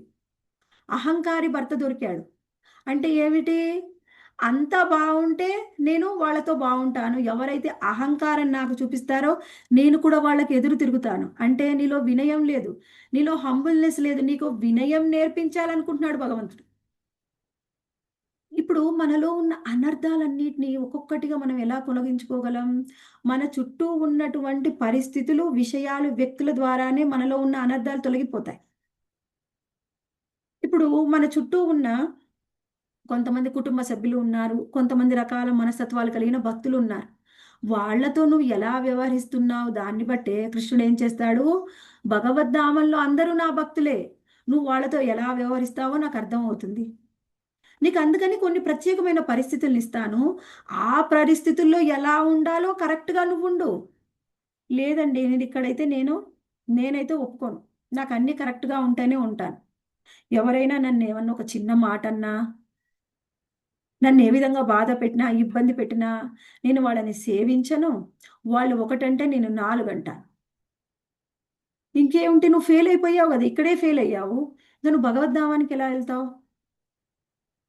ఒకటి, ఇప్పుడు అర్జునుడు ఏ విధంగా క్షత్రియ ధర్మాన్ని పాటిస్తే ఉత్తమ లోకాలు ఎలా వస్తాయో, ఒక స్త్రీ అహంకారి భర్త అయినా, చెడ్డవాళ్ళైన అత్తమామలైనా, ఎక్కువగా విసిగించే పిల్లలైనా వాళ్లకు సేవ చేసినట్లయితే నీకు ఉన్నతమైన గతి అనేది లభిస్తుంది, ఉన్నతమైన లోకాల్లో నీ జన్మ అనేది లభిస్తుంది. నీకున్నటువంటి పరిస్థితుల్ని నువ్వు ఎప్పటికైతే తప్పించుకుంటావో అప్పటి వరకు నీ చైతన్యంలో పురోగతి రాదు. ఇప్పుడు మన పరిస్థితి ఎలా ఉంది భౌతికమైన లోకంలో? అన్ని అనుకూలంగా ఉంటే నాకు ఆ భార్య కావాలి, భర్త కావాలి, ఏమైనా కొంచెం తేడా వచ్చిందా డివోర్స్. ఇంకెక్కడ నీ అనర్థాలు తొలగిపోతాయి, నీకెక్కడ ఉత్తమమైన చైతన్యం లభిస్తుంది? అసలు ఒకప్పుడు డివోర్స్ అనే పదమే లేదు. నీకు దొరికిన వాడు ఎలాంటి వాడైనా వాడితో కలిసి ఉండాలి. ఎందుకండి అలాంటి పరిస్థితులు ఇవ్వబడ్డాయి? ఎందుకంటే నీకున్న అనర్థాలు తొలగించుకో, ఉత్తమమైన చైతన్యం పొందడానికి మనకు అలాంటి పరిస్థితులు ఇవ్వబడ్డాయి. అక్కడ ఏం చెప్తున్నారు ఈ శ్లోకంలో చూడండి, మనకి చాలా డీటెయిల్గా చెప్తున్నారు ప్రభుపాల వారు. నువ్వు పుణ్యవర్తనం కలిగితే ఏం జరుగుతుందంట, దేవతాలోకాలకి వెళ్తావు. దేవతాలోకాలంటే ఏమిటి? మనకంటే ఉన్నతమైన లోకాలు. భువ స్వహ, భూలోకము, భూవర్లోకము, స్వర్గలోకము, జనలోకము, తపలోకము, సత్యలోకము. ఈ అన్ని లోకాల్లో కూడా మనం ఏదైనా లోకానికి వెళ్ళవచ్చు నువ్వు ఒకవేళ సత్వగుణంలో ఉన్నట్లయితే. ఒకవేళ రజలోకంలో ఉంటే మత్స్యలోకం అంటే భూలోకంలో ఉంటా. భూలోకంలో ఉండి భూలోకంలో నువ్వు ఏ విధంగా సుఖాన్ని పొందడానికి వీలవుతుందో ఆ విధమైన శరీరాన్ని పొందుతావు. ఇంకొకటి తమో గుణంలో ఉంటే అధమలోకము. అధమలోకాలంటే మనకంటే కింద ఉన్న పాతాళ లోకాలు, 7 లోకాలు. అతల వితల సుతల తలాతల రసాతల మహాతల పాతాళ. ఆ లోకాల్లో నీకు జన్మ పొందవచ్చు, లేకపోతే జంతుజాలంలో నువ్వు జన్మ పొందవచ్చు. అంటే నీకున్నటువంటి స్థితి, సత్వగుణంలో ఉన్నావా, రజోగుణంలో ఉన్నావా, తమో గుణంలో ఉన్నావా, దాన్ని బట్టి మనం వచ్చే జన్మ అనేది నిర్ణయించబడి ఉంటుంది. అయితే మనం ఇప్పుడు ఎలా ఉన్నాము? మనకి ఇవన్నీ వద్దండి, మనకి ఏం కావాలి? బాగా కష్టపడాలి, జాబ్ చేయాలి, అంటే ఉగ్రకర్మలు చేయాలి. సత్వగుణం, రజోగుణం, తమోగుణం అసలు ఆ గుణాలతోనే సంబంధం. అసలు గుణాలంటే ఏంటి నాకేం తెలియదు. నేను ఏదో ఒక జాబ్ చేస్తాను, నాకు డబ్బు వస్తుంది, దానితోనే నేను సుఖపడతాను. ఆ విధంగా మనం ఎంత ప్రయత్నం చేసినా నువ్వు ఒక పని చేస్తే దానివల్ల నీకు ఇంకొక దుఃఖం వస్తుంది, అంతే తప్ప నువ్వు ఎప్పటికీ సుఖాన్ని పొందలేదు. ఇంకా నీకున్న గుణాల ప్రభావం వల్ల ఇక్కడే ఈ భౌతిక లోకంలో చిక్కుకొని జన్మ మృత్యు జరా వ్యాధుల్ని పొందుతూనే ఉంటావు. ఇంకొకసారి చెప్తున్నారు, ఆ తర్వాత శ్లోకంలో ఏం చెప్తున్నారు? ప్రకృతి చెందిన రజోగుణం నీ మీద ఎక్కువగా ఆచ్ఛాదితమై, అంటే నీ మీద ఎక్కువ ప్రభావితం చూపించినప్పుడు నువ్వు పురుషుడు కావచ్చు, స్త్రీ కావచ్చు, నపుంసడికి కావచ్చు, దేవతవు కావచ్చు, పక్షివి కావచ్చు, జంతువు కావచ్చు. ఆ విధంగా ఏదో ఒకమైన శరీరాన్ని పొంది నీ గుణ ప్రభావంతో ఇక్కడే వివిధ పనులు చేస్తూ, అంటే కర్మల్ని చేస్తూ నానా విధమైన దేహాలని పొందుతూ ఉంటావు. అప్పుడు ఏం జరుగుతుంది? నువ్వు నిజంగా భగవంతుడి అంశవే, కానీ నువ్వు విధంగా జీవితాన్ని పొందుతూ ఉన్నంత కాలం మనకి నేను భగవదంశ అనే విషయాన్ని మర్చిపోతాం, నేను ఆత్మస్వరూపుని అని మర్చిపోతాం. మర్చిపోయి నేను అంటే ఈ శరీరం, నేను నాదిలోనే చిక్కుకుంటాం. ఎందుకంటే అజ్ఞానంలో ఉన్నాం. ఆ అజ్ఞానం నుంచి బయటపడాలి. ఏమిటి అజ్ఞానం? సూర్యుడు, సూర్యకాంతి. అసలు సూర్యుడు భగవంతుడు, సూర్యకాంతి జీవాత్మలు. నేను సూర్యుడి నుంచి వచ్చిన సూర్యకాంతిని అనే తెలుసుకోకపోతే అంటే ఏమిటి? నీకు ఆ జ్ఞానమే లేకపోతే ఆ సూర్యుడికి ఈ సూర్యకాంతి ఏ విధంగా భాగం అనుకుంటుంది, ఏ విధంగా సేవ చేయాలనుకుంటుంది? సేవ చెయ్యాలి అని అనుకోదు. అనుకోక ఏం చేస్తుంది? నేనే భగవంతుణ్ణి అయిపోవాలి, భగవంతుణ్ణి నేను అనుకరించాలి అనుకుంటాం. భగవంతుణ్ణి అనుకరించాలి అనుకోవద్దు, అనుసరించాలి అనుకోవాలి. అనుకరించాలి అంటే నేను భగవంతుణ్ణి అయిపోవాలి. ఆ విధమైన భావనతో మోహంలో ఇంకా ఎక్కువ తప్పులు చేస్తూ ఉంటాం. అలా మన అజ్ఞానం ఎలా ఉంటుందంటే, ఒక వ్యక్తికి దయ్యం పడితే ఎలా ఉంటుందంటే వాడికి ఏమీ తెలియదు. మనం ఒక సినిమాలో చూస్తుంటాం, పిచ్చి పిచ్చిగా మాట్లాడుతూ ఉంటాడు, పిచ్చి పిచ్చిగా ప్రవర్తిస్తూ ఉంటాడు. మనం అందరం కూడా ఈ లోకంలో దయ్యం పట్టిన లాంటి వాళ్ళమే అని ప్రభుపాల వారు చెప్తున్నారు. దయ్యం పట్టిన వాడు ఎలా చేస్తున్నాడో అజ్ఞానంతోని మనం కూడా అజ్ఞానంతో పిచ్చి పిచ్చిగా చేసేస్తున్నాం. గొప్పవాళ్ళం అనుకొని శాస్త్రవేత్తలం, తత్వవేత్తలం, రాజకీయ నాయకులం, సామాజికవాదులం, మేమే ఈ మొత్తం ప్రపంచాన్ని నడిపిస్తూ ఉన్నాం, నేనే ఇంటిని నడిపిస్తున్నాను, ఈ దేశాన్ని, రాష్ట్రాన్ని నడిపిస్తున్నాన్ని మనని మనం గొప్పగా భావిస్తూ ఉంటాం. మళ్ళీ ఇంకొకటి ఏమిటి, ఎలా సుఖాన్ని పొందాలి అని కొత్త కొత్త ప్రణాళికలు వేస్తూ ఉంటాం. కానీ ఎవరికి కూడా సరి అయిన జ్ఞానం ఉండదు. సరి అయిన జ్ఞానం ఉండక మనం ఏం చేస్తాం? మనం భగవంతుడి యొక్క దాసులం, కానీ అజ్ఞానంతో మనం మాయకు దాసులై మాయకు సేవ చెయ్యాలి అని ప్రయత్నం చేస్తూ ఉన్నాం. ఎప్పటి వరకైతే నువ్వు మాయకు దాసులు అవుతావో, ఎలా చెప్తున్నారు, మాయకు దాసులం అయితే ఏమిటి? దైవీ హేష గుణమయ్యి మమ మాయా దురత్యయ మామేవయ్యే ప్రపద్యంతే మాయామేతాం తరంతితే. ఈ మాయకు దాసులైతే మాయ నుంచి ఎలా బయటపడాలి? మాయ నుంచి బయటపడడం అనేది అసాధ్యము, ఎవ్వరూ బయటపడలేరు. కానీ ఎవరు బయటపడొచ్చు? దానికి ఒక మార్గం ఉందంట. ఏం చెప్తున్నారు? త్రిగుణాత్మకమైన నా దైవీ మాయ నిశ్చయంగా దాట శక్యం కానిది, కానీ నన్ను శరణుజొచ్చిన వారు దీన్ని సులభంగా దాటగలరు. కృష్ణుడికి శరణుజొచ్చితే తప్ప ఈ దైవీ మాయ నుంచి బయటపడడం అసాధ్యము. కృష్ణ భక్తిలో స్థిరమైతేనే మనం ఈ మాయ నుంచి బయటపడగలం. కృష్ణ భక్తిలో స్థిరం అవ్వకపోతే అవలేము. ఎలా స్థిరం అవ్వాలండి కృష్ణ భక్తిలో అంటే చెప్తున్నారు, తాతే కృష్ణ భజే కరే గురుర సేవన మాయాజాల చుటే పాయ కృష్ణేర చరణ.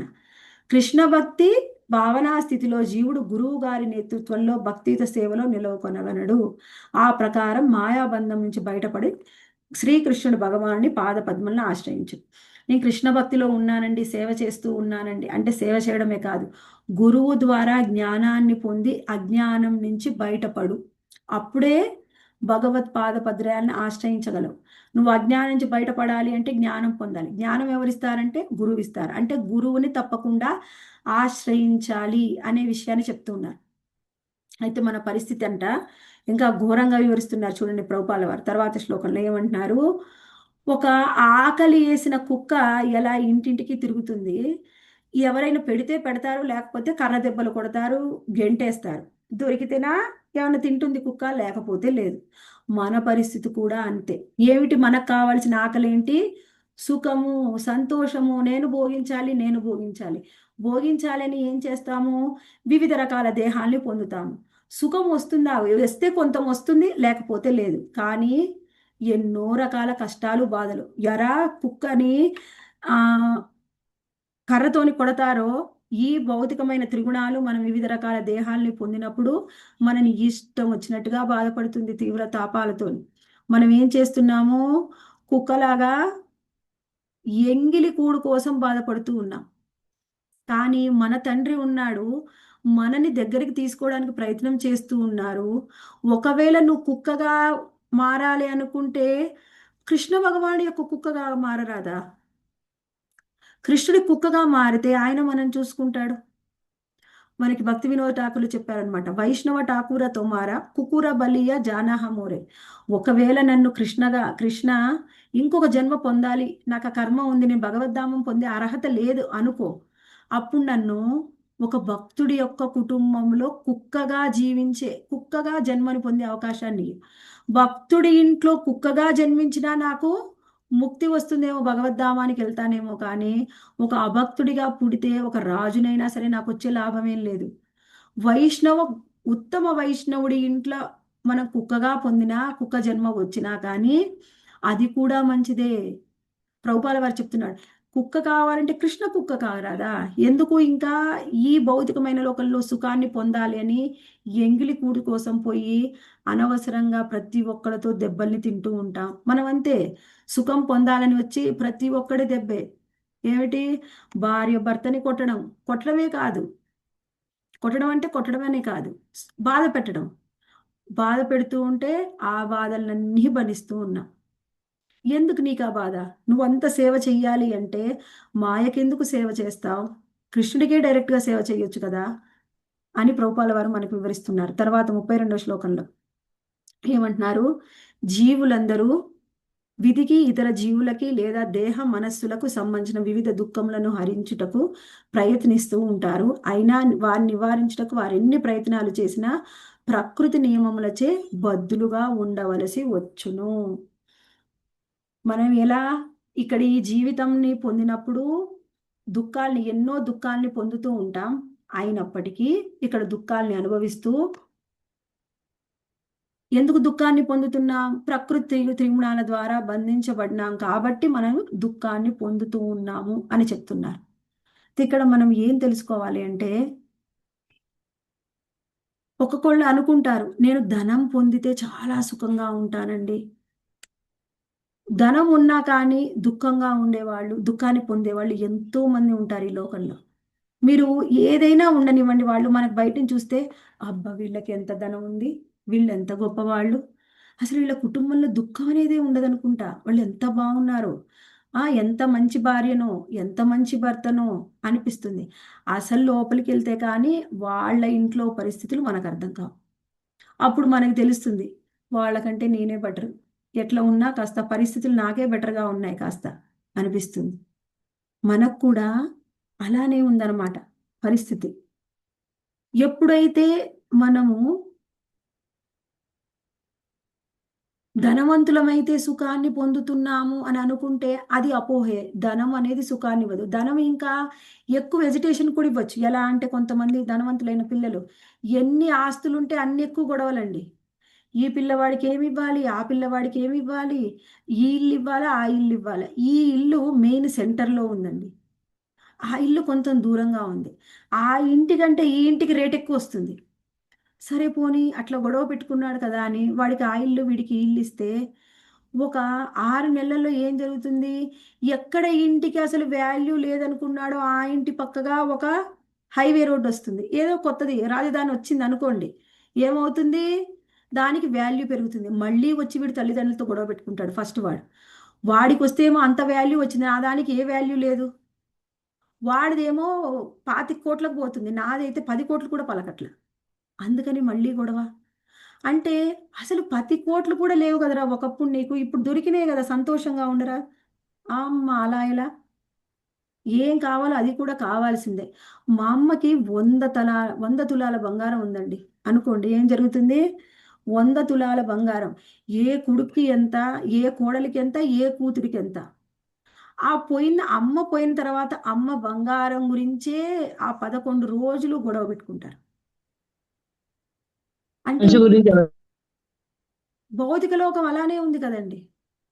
ఉన్న దాంతో సంతృప్తిగా ఉందామని ఎవరికీ లేదు, ఎప్పుడూ గొడవే. ఇదేమిటి? మనము ఏదో ఉంటే సుఖము అనేది డబ్బులో లేదు, అందంలో లేదు, వ్యక్తిలో లేదు. సుఖము సంతోషం అనేది ఎక్కడుంది? మన మనసులో ఉంది.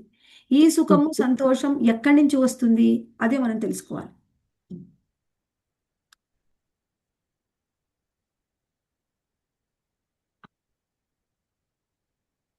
సుఖము సంతోషం అనేది కాలక్రమంలో అప్రయత్నంగా మనకు లభిస్తూనే ఉంటాయి. దానికోసం మనం ఎక్కువగా ప్రయాసపడాల్సిన అవసరం లేదు. అయితే మన పరిస్థితి ఎలా ఉందంటే, ఇక్కడ ప్రభుపాల వారు వివరిస్తున్నారు, నారద మహాముని వివరిస్తున్నారు, మనం ఈ లోకంలో ఎలా ఉన్నామంటే అబ్బా ఎంత బరువుగా ఉందో. బరువు ఒక పెద్ద కుండ. పెట్టు ఇక్కడ పెట్టు. హరే కృష్ణ మాతాజీ, ప్రభుజీస్ మ్యూట్ లో ఉండండి. ఇక్కడ ఏం చెప్తూ ఉన్నారు?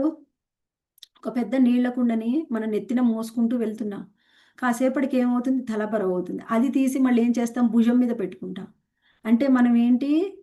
బరువు అయితే ఉంది, పూర్తిగా దింపల, ఒక ప్లేస్ మార్చాం. మనం కూడా అలానే ఉన్నాం. ఈ మాయలో పడి మనము భారాన్ని ఒక ప్లేస్ నుంచి ఇంకో ప్లేస్కు మారుస్తున్నాం, కానీ మనకి భారం అయితే తగ్గట్లేదు, దుఃఖం అయితే తగ్గట్లేదు. భారాన్ని మోస్తూనే ఉన్నాం, ప్లేస్ మారుస్తూనే ఉన్నాం అంతే. అలానే ఇక్కడ మనము సుఖపడాలి అనుకొని ఎన్నో సుఖాలు పొందాలి అని ఎన్నో రకాల ఏర్పాట్లు చేసుకుంటూ ఉన్నాం. ఏమిటి? అసలు నేను ఎందుకు పని చేయాలండి? నేను అసలు పని చేయను. నేను బాగా డబ్బు సంపాదించాను, డబ్బు ఉంది మా కుటుంబ సభ్యులకందరికీ, నేను అందరికీ కూర్చొని తింటాను.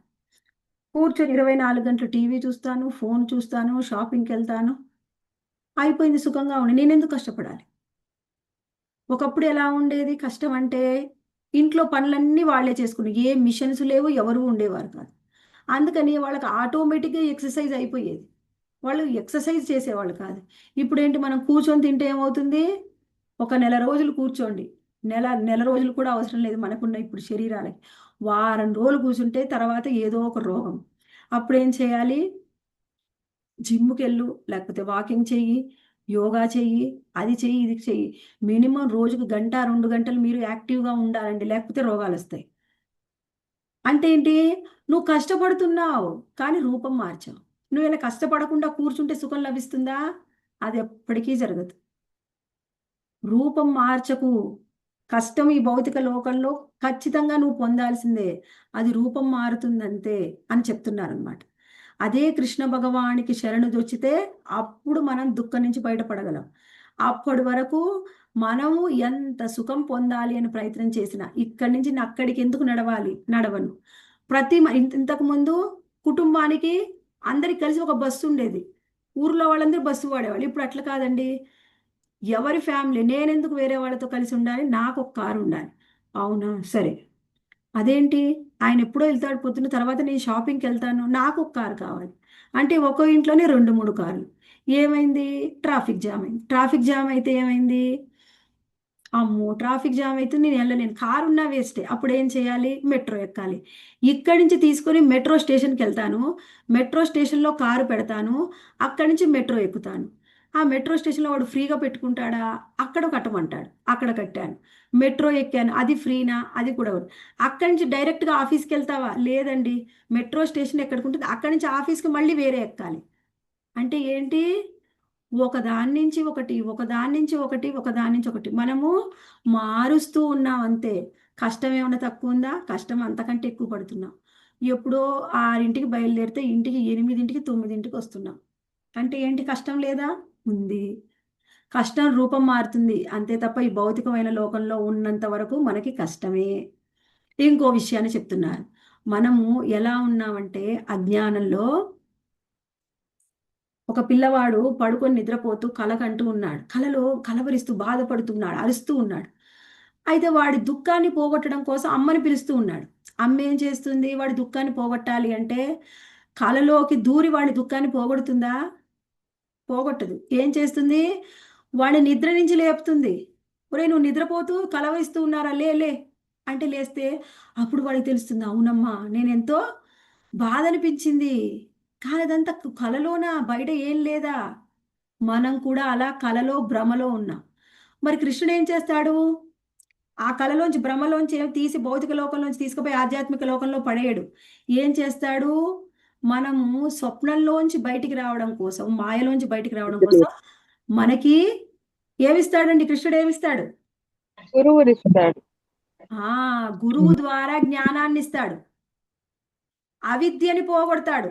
అవిద్యను పోగొడితే అప్పుడు మనం దుఃఖంలోంచి బయటపడగలం. లేకపోతే ఏమన్నా చెయ్యనండి, దుఃఖంలోంచి బయట మాత్రం పడలేము. దుఃఖంలోంచి బయటపడాలి అంటే, కలలో నిద్రపోయే వాళ్ళు దుఃఖంలోంచి బయటపడాలంటే నిద్ర నుంచి మేల్కొనాలి. మనం కూడా దుఃఖంలోంచి బయటపడాలి అంటే ఏమిటి? ఈ మాయ నుంచి బయటపడాలి. అది ఎలా సాధ్యం? కేవలం జ్ఞానం ద్వారానే సాధ్యం. జ్ఞానం లేకపోతే బయటపడలేము. ఇదే విషయాన్ని మనకి వివరిస్తున్నారు తర్వాత శ్లోకంలో కూడా. ఏమిటి? 35వ శ్లోకంలో కూడా ఏమంటున్నారు? ఒక పెద్ద పులి సర్పం మనని మింగడానికి వచ్చిందనుకోండి స్వప్నంలో, మనకి ఎంతో బాధ కలుగుతుంది. నిద్ర నుంచి బయటికి రాగానే అది మనకు ఆ దుఃఖం దూరం అవుతుంది. అదే విషయాన్ని ఎందుకండి మనము నిద్రలో ఉన్నాం, ఏమిటి మన అజ్ఞానం అంటే అదే విషయాన్ని మళ్ళీ చెప్తున్నారు. మాత్రా స్పర్శాస్తు కౌంతేయ శీతోష్ణ సుఖ దుఃఖద ఆగమాపాయినో నిత్య స్థాం స్థితిక్ష్వస్య భారత. ఓ కౌంతేయ, తాత్కాలికమైన సుఖ దుఃఖముల రాకయు కాలక్రమమున వాటి పోకయు, శీత గ్రీష్మ కాలముల రాకయు అటువంటిది రాకపోకల వంటిది. ఓ భరత, ఇంద్రియానుభవంలో కలుగొట్టి అటువంటి ద్వంద్వముల వలన కలత చెందక సహించుటను మనుజుడు నేర్వవలెను. మనం దుఃఖంలోంచి బయటపడడం కాదు, దుఃఖాన్ని సహించడం నేర్చుకోవాలి. ఇప్పుడు మనం భక్తిలోకి వస్తే అదే మనం నేర్చుకోవాల్సింది ఏమిటి? మనం ప్రాక్టీస్ చేయాలి. సుఖము దుఃఖం అనేది శరీరంలో ఉండదు, మైండ్లోనే ఉంటుంది. ఇప్పుడు మనందరికీ చల్లనీళ్ళు వద్దు, వేడి నీళ్లు కావాలి. కరెంట్ ఉంటే వేడి నీళ్ళతోనే స్నానం చేస్తాం. కరెంటు పోయిందండి, గీజర్ లేదు, ఏం చేయాలి? టైం అవుతుంది, పొద్దునే స్నానం చేయాలి, ఆఫీస్కి టైం అవుతుంది, గబగబా 2 చెంబులు నీళ్లు పోసుకొని వచ్చేస్తాం. అంటే గ్యాస్ గ్యాస్ మీద పెట్టుకునే టైం లేదు మాతాజీ. ఇప్పుడు గ్యాస్ కూడా కొరతగా ఉంది, గ్యాస్ మీద పెట్టలేం మేము. ఏం చేస్తాం? చన్నీళ్ళు చేస్తాం. చన్నీళ్ళు చేస్తే ఏం జరుగుతుంది? అంత కష్టమా? నువ్వు గంట సేపు స్నానం చేస్తే కష్టం. కట్ల పొయ్యి మా దగ్గర ఉండదండి, మాకు అలాంటి ఆప్షన్ లేదు. మాతాజీ 2 చెంచాలు చన్నీళ్ళే హాయిగా ఉంటది మళ్ళా. అంటే ఒక 4 వ్యత్యాసం రోజులు చన్నీళ్ళు స్నానం చేస్తే ఆ చన్నీళ్ళ స్నానం కూడా మనకు అలవాటైపోతుంది. అంటే ఇక్కడ ఇన్ని రోజులు వేడి నీళ్ళలో సుఖాన్ని పొందాం. అది ఎక్కడుంది సుఖం? నీ మనసులో ఉంది, బయట ఉందా? లేదు. మనం కూడా సుఖాన్ని పొందడానికి ప్రయత్నం చేస్తాం. ఎలా? పొద్దున్నే 7 దాకా, వీలైతే 9 దాకా పడుకుంటే చాలా బాగుంటుంది మాతాజీ. కానీ ఈ భక్తిలోకి వచ్చిన తర్వాత మీరందరూ మమ్మల్ని ఎంత కష్టపెడుతున్నారు. పొద్దున్నే 4కే లేవమంటారు, ఎంత కష్టం ఉందది అని అతి కష్టంగా లేస్తాం. కొంతమంది ఇంకా మాతాజీస్ మీరందరూ అన్ని బాగా ఆచరిస్తున్నారు కదా, నెక్స్ట్ శిక్షా ప్రోగ్రామ్కి రండి అంటే, అమ్మో పొద్దున్నే లేవలేం మాతాజీ. ఎక్కడుందండి పొద్దున్నే లేవలేము? నీ బుర్రలోనే ఉంది, నీ మైండ్లోనే ఉంది. దాన్ని కొంచెం అధిగమించు. నువ్వు ఎప్పుడైతే నీ మనసుని నువ్వు గెలవకపోతే ఇక కృష్ణుడి మనసుని ఎక్కడ గెలుస్తావు? ముందు నీ మనసుని నువ్వు గెలవకపోతే మనం కృష్ణుడి మనసుని గెలవగలమా? చెప్పండి. లేదు మాతాజీ. ముందు మన మనసు మన గెలవకపోతే కృష్ణుడి మనసుని ఎలా గెలుస్తావు? నిన్ను నువ్వు గెలువు. నాకు చేత కావట్లేదు మాతాజీ, నా వల్ల కావట్లేదు. నువ్వు ముందు ప్రయత్నం చెయ్యి, 6 నెలలు ప్రయత్నం చెయ్యి, అప్పుడు ఆటోమేటిక్గా అలవాటు అవుతుంది. 6 నెలల 6 నెలలు కూడా అవసరం లేదండి. మామూలుగా చెప్తూ ఉంటారు, ఇప్పుడు ఈ అయ్యప్ప స్వామి దీక్ష మాల వేసుకున్న వాళ్ళు 40 రోజులు వాళ్ళకి కొన్ని నియమ నిబంధనలు ఇస్తారు. ఎందుకంటే 40 రోజులు ఆచరిస్తే తర్వాత వాటిని నువ్వు కంటిన్యూ చెయ్యగలవు అని. అంతే తప్ప 40 రోజులు అయిపోయాక 41 రోజు అక్కడే తాగేసి రమ్మని కాదు. అది కాదు దీక్ష యొక్క ఫలితం. ప్రయత్నం చెయ్యి, నీ మనసుని నువ్వు ఎప్పుడు ఇంకా గెలుస్తావు? టీ కాఫీలు మానేయలేనండి, ఆనియన్ గార్లిక్ మానేయాలా? అది ఎంత కష్టం మాతాజీ. బయటికి వెళ్తే నేను తిలక పెట్టుకొని వెళ్తే అందరూ ఏమనుకుంటారో మాతాజీ. అంటే తిలకు పెట్టుకుంటే నిన్ను నువ్వు యాక్సెప్ట్ చేయలేదు, నిన్ను బయట వాళ్ళు ఎలా యాక్సెప్ట్ చేస్తారు? ముందు తిలక్ పెట్టుకుంటే ఇది నా యొక్క అస్తిత్వము, నేను కృష్ణ భక్తురాలి అనేది నా అస్తిత్వం. ఎవరి కోసమో నేను నా అస్తిత్వాన్ని ఎలా నేను వదులుకుంటాను? ఒక మాట ఏమిటి? మిమ్మల్ని మీరు యంగుగా కనిపిస్తున్నారనుకోండి, ఎవరైనా వచ్చి మీ పక్కన పిల్లవాడు ఉంటే అడిగారు, ఈ పిల్లవాడు మీ పిల్లవాడేనా? నా పిల్లవాడు అనుకుంటే నేను ఆంటీని అనుకుంటుందేమో ఎదురింటామా. అందుకని ఈ పిల్లవాడు నా పిల్లవాడు కాదండి అని ఎవరు చెప్తారా? ఎదురింటి వాళ్ళ పిల్లవాడని. నా పిల్లవాడే అంటే నీ అస్తిత్వం నువ్వు వదులుకోవు ఎప్పటికీ, దేనికోసం కూడా. నేను కృష్ణ భక్తురాల్ని, కృష్ణుడు నా సర్వస్వం, కృష్ణుడే నా లోకం, కృష్ణుడి మీద ఆధారపడి నేను ఉన్నాను, కృష్ణుడు లేకుండా నాకేమీ లేదు. అటువంటి కృష్ణ భక్తురాల్ని నేను కృష్ణ భక్తురాల్ని అని అందరికీ చెప్పుకోవడానికి ఎందుకు మొహమాటం? అంటే ఎదుటి వాళ్ళు ఏమనుకుంటారో అని నీ అస్తిత్వాన్ని నువ్వు కోల్పోతావా? అది ఎంత పాపం అండి. మన అస్తిత్వం మనం ఎప్పుడు కోల్పోకూడదు. అలా అస్తిత్వాన్ని అన్ని మనని మనం కోల్పోతూ వస్తే ఇంకా లాస్ట్కి నువ్వే మిగులుతావు? ఏమీ మిగలవు. మోహం భ్రమ తప్ప ఏమీ ఉండదు.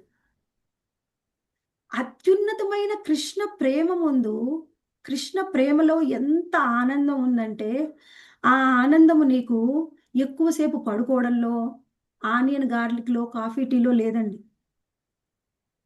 కృష్ణుడికి ఎంతో ప్రియమైన తులసిమాల వేసుకోవాలి మాతాజీ, నువ్వు కూడా వేసుకోమ్మా అంటే ఆనియన్ గార్లిక్ మానేయాలి కదా మాతాజీ. కృష్ణుడికి ఎంతో ప్రియమైన తులసిమాల నువ్వేసుకుంటే కృష్ణుడికి మనం కూడా ప్రియం అవుతాం కదా. మన కృష్ణనామాన్ని జపిస్తూ ఉన్నాం, మన గొంతు నుంచి కృష్ణనామం బయటికి వస్తుంది. ఆ గొంతు మీద కృష్ణుడికి ఇష్టమైన మాల వద్దా? శరీరాన్ని వదిలేస్తే మనం భగవద్ధామానికి వెళ్ళాలంటే మొట్టమొదటి అర్హత కంటిమాల. తులసిమాల. కంటిమాల లేదా? కంటిమాల వేసుకోవడానికి ఆలోచిస్తున్నావా? నువ్వు ప్రతి చిన్న విషయాన్ని నువ్వు గెలవకపోతే, నీ మనసును నువ్వు గెలవకపోతే కృష్ణుడిని ఎక్కడ గెలుస్తాం మనం? మొట్టమొదటి పరీక్ష. ఇవన్నీ పరీక్షలు. ఈ నియమ నిబంధనలన్నీ ఏంటి అంటే పరీక్షలు పెడతాయన్నమాట మనకి. నీకు ఎవరు ఎక్కువ ఇష్టం? నీ బంధువులు ఇష్టమా? ఆనియన్ గార్లిక్ ఉల్లిగడ్డ ఎల్లిపాయ నీకు ఎక్కువ ఇష్టమా? నీ నిద్ర నీకు ఎక్కువ ఇష్టమా? కృష్ణుడు ఎక్కువ ఇష్టమా? కృష్ణుడే ఇంత ఎక్కువ. చిన్న విషయంలో నాకు కృష్ణుడు ఎక్కువ ఇష్టము అని చెప్పలేకపోతే కృష్ణుడు మాత్రం నువ్వంటే నాకు ఇష్టం అని వచ్చి మనకు దర్శనం ఇవ్వాలా? మనం చూడండి ఎంత స్వార్థపరులుగా ఉన్నామో. ఏం చేస్తున్నాం? ఇన్ని రోజులు సాధన చేసి మనం ఏం చేస్తున్నాం? ఇది కొంతమంది చూడండి, ముస్లిమ్స్ ఎండాకాలం మే నెలలో కూడా వాళ్ళు మొత్తం బురకాయ వేసుకుంటారు. మనకి ఎలా ఉంటుంది వేసుకోమంటే? ఊపిరి ఆడనట్టు ఉంటుంది. అది ఏమిటి? ఒక కర్మకాండ విధి విధానం, జస్ట్ ఒక విధి విధానం అంతే. అది దానికే వాళ్ళు అంత కష్టాన్ని సహిస్తున్నారే. ఎంతో దేవాది దేవుడైన కృష్ణ భగవాన్ని పొందడం కోసం మనకున్న కష్టం ఏమిటి? ఉదయం లేవడం కష్టము, ఆనియన్ గార్లిక్ కష్టం. అది ఒక కష్టమా? ఎందుకు ఇంత చిన్న విషయాన్ని మనం దాటలేకపోతున్నాం? ఆలోచించండి. ఇంత చిన్న చిన్న విషయాలు మనకు అడ్డుపడేది కృష్ణ భక్తిలో. ఇంకొకటి, ఇది దాటేశాం మాతాజీ. ఇప్పుడు మేము ముందుకెళ్ళిపోయాం భక్తిలో. ఇంకొకటి దాటలేం. ఏమిటి? మన అహంకారాన్ని విడిచిపెట్టలేం. శీతోష్ణ సుఖ దుఃఖద అంటే సుఖము మరియు దుఃఖము. మన అహంకారాన్ని విడిచిపెడితే కృష్ణుడి యొక్క అహంకారం, అసలైన అహంకారం మనకు వస్తుంది. నేను కృష్ణుడి యొక్క దాసుణ్ణి, నేను కృష్ణుడి యొక్క దాసుణ్ణి, నేను కృష్ణుడి యొక్క భక్తురాల్ని, కృష్ణుడి యొక్క సేవకురాల్ని అని చెప్పుకోవడంలో ఉండే ఆనందము. నా అహంకారంని నేను గొప్పదాన్ని, నా భర్త 1 అంటే నేను 4 అంటానండి. అందులో ఏం ఆనందం ఉంది? ఏం ఆనందం ఉంది చెప్పండి? నువ్వు కొంత నిన్ను నువ్వు నిగ్రహించుకుంటే, అయ్యో నా భక్తురాలు నా కోసము, దానికి ఎంత కోపం వచ్చినా నిగ్రహించుకుంది. ఒక్కసారి కృష్ణుడు చూశాడు అనుకోండి, ఎప్పుడో ఒకసారి మన మీద కరుణించి మన దగ్గరికి రాడా? మనకు దర్శనం ఇవ్వడా? మనని స్వీకరించడా? అన్నిటినీ వదిలేసి కృష్ణుడిని స్వీకరించడానికి మనం సిద్ధపడినట్లయితే కృష్ణుడు కూడా మన కోసము అన్నిటినీ వదిలేసి, అంటే కొన్ని నియమ నిబంధనలు ఉండొచ్చు, మనం కొన్ని ఆచరించినా ఆచరించలేకపోయినా కృష్ణుడు ఏం చేస్తాడు? పరిగెత్తుకొని మన కోసం వస్తాడు. గోపికలు అన్నీ వదిలేసి కృష్ణుడి కోసం పరిగెత్తాడు. అప్పుడు ఏం చేశాడు కృష్ణుడు? నేను కూడా అన్నీ వదిలేసి మీకోసం వస్తాను. మీరు నాకు చేసిన దానికి బ్రహ్మదేవుడికి ఎంత ఆయుష్ ఉందో, కల్పం యొక్క కాలం జరిగినా నేను మీ రుణాన్ని తీర్చుకోలేనని కృష్ణుడు చెప్తున్నాడు. కృష్ణుడు ఆ విధంగా మనకు అన్ని విధాలుగా మనకి చెప్తూ ఉన్నాడు కదా, జ్ఞానాన్ని ఇస్తూ ఉన్నాడు. ఎందుకు మనం ఇంకా చిన్న చిన్న విషయాల్లో మనం వెనకబడిపోతూ ఉన్నాం? అప్పుడు ఈ విషయాన్ని చాలా బలంగా పట్టుకోవాలి. ఎలా ముందుకు పోవాలి? దానికి ప్రభుపాదుల వారు చూడండి కొన్ని మంచి మంచి విషయాలు మనకు చెప్తూ ఉన్నారు. 36, 37. హరే కృష్ణ డివోటీస్ మ్యూట్ లో ఉండాలి.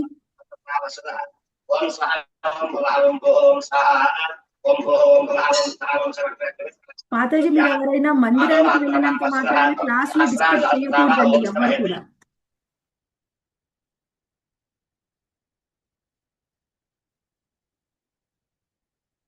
ఇక్కడ అవిద్య నుంచి బయటపడితే మనం ఏమవుతాం? కృష్ణ భగవానికి మనం ఆయనకు శరణాగతి పొందుతాం. ఎలా శరణాగతి పొందుతాం? డైరెక్ట్ గా మనం కృష్ణుడికి శరణాగతి పొందేంత శక్తి సామర్థ్యాలు లేవు. అందుకని ఆయన యొక్క ప్రతినిధి ద్వారా వెళ్ళడం ఉత్తమమైన ఉపాయం. ఆయన యొక్క ప్రతినిధి అంటే ఎవరు? గురువు, శుద్ధ భక్తులు. వాళ్ళు ఏం చేస్తారు? మనకి సరి అయిన జ్ఞానాన్ని ఇస్తారు. సరి అయిన జ్ఞానం అంటే ఏమిటి? నేను కృష్ణుడి యొక్క దాసుణ్ణి, నేను కృష్ణుడి యొక్క దాసురాల్ని, నేను అంటే ఈ దేహం నేను కాదు అనే దేహాత్మ భావం నుంచి మనము బయటపడతాం. అప్పుడు మనలో ఉన్న అనర్థాలు బయటికి వెళ్తాయి. ఈ అనర్థాలు బయటికి వెళ్ళాలి అంటే ఏమిటి? ముందు కొంత అనర్థాలు పూర్తిగా బయటకు వెళ్ళాలి అంటే ఫస్ట్ మన మనసుకి 100 రకాల అనర్థాలు ఉన్నాయి. ఆ అనర్థాలు ఏమిటి? ఈర్ష, స్వార్థం, ఏమిటి? హరిషడ్ వర్గాలు. కామ, క్రోధ, లోభ, మోహ, మద, మాత్సర్యం. హా, ఇవన్నీ మనకున్నాయి. వాటి నుంచి బయటపడాలి అంటే ఫస్ట్ ఏం చెయ్యాలి? మనము మన మనస్సుని కృష్ణుడికి ఇచ్చేయాలి. ఇంకా పూర్తిగా అనర్థాలు తొలగలేదండి, తొలక్కైనా పర్వాలా. కృష్ణుడికి మనము కృష్ణుడి యొక్క దాసులము అని తెలుసుకొని మనం కొంత సాధన మొదలు పెడితే ఏమవుతుందంటే, కృష్ణుడే స్వయంగా చెప్తున్నాడు, సర్వోపాధి వినుర్ముక్తం తత్పరత్వేన నిర్మలం. సర్వోపాధి అంటే అన్ని రకాల ఉపాధుల నుంచి బయటపడు. నేను స్త్రీని, నేను పురుషుణ్ణి, నేను వైశ్యుణ్ణి, నేను క్షత్రియుణ్ణి, నేను గవర్నమెంట్ ఆఫీసర్ని, ఎన్నో రకాల ఉపాధుల్ని, వాటి నుంచి బయటపడితే ఏం జరుగుతుంది? అప్పుడు నేను కృష్ణ భగవానుడి యొక్క దాసుణ్ణి అనే జ్ఞానమే మాత్రమే మిగిలిపోతుంది. ఈ జ్ఞానం ఎక్కడి నుంచి వస్తుందండి అంటే, కేవలము మనము శ్రవణ కీర్తనాలు చేస్తూ ఉంటే అప్పుడు మనలో ఉన్న అనర్థాలు బయటికి వెళ్తూ ఉంటాయి. అయితే ఈ శ్రవణ కీర్తనాలను కూడా ఎలా చేయాలి అది కూడా చూద్దాం.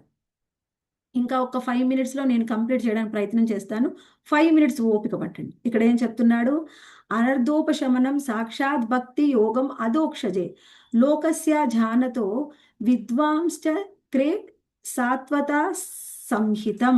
ఇక్కడ ఏం చెప్తున్నారంటే, భగవంతుడికి స్వయంగా శ్రీకృష్ణ భగవానుడికి భక్తియుత సేవ చేస్తే, ప్రత్యక్షంగా భక్తియుత సేవ చేస్తే మనలో ఉన్న అన్ని అనర్థాలు కూడా శమిస్తాయి.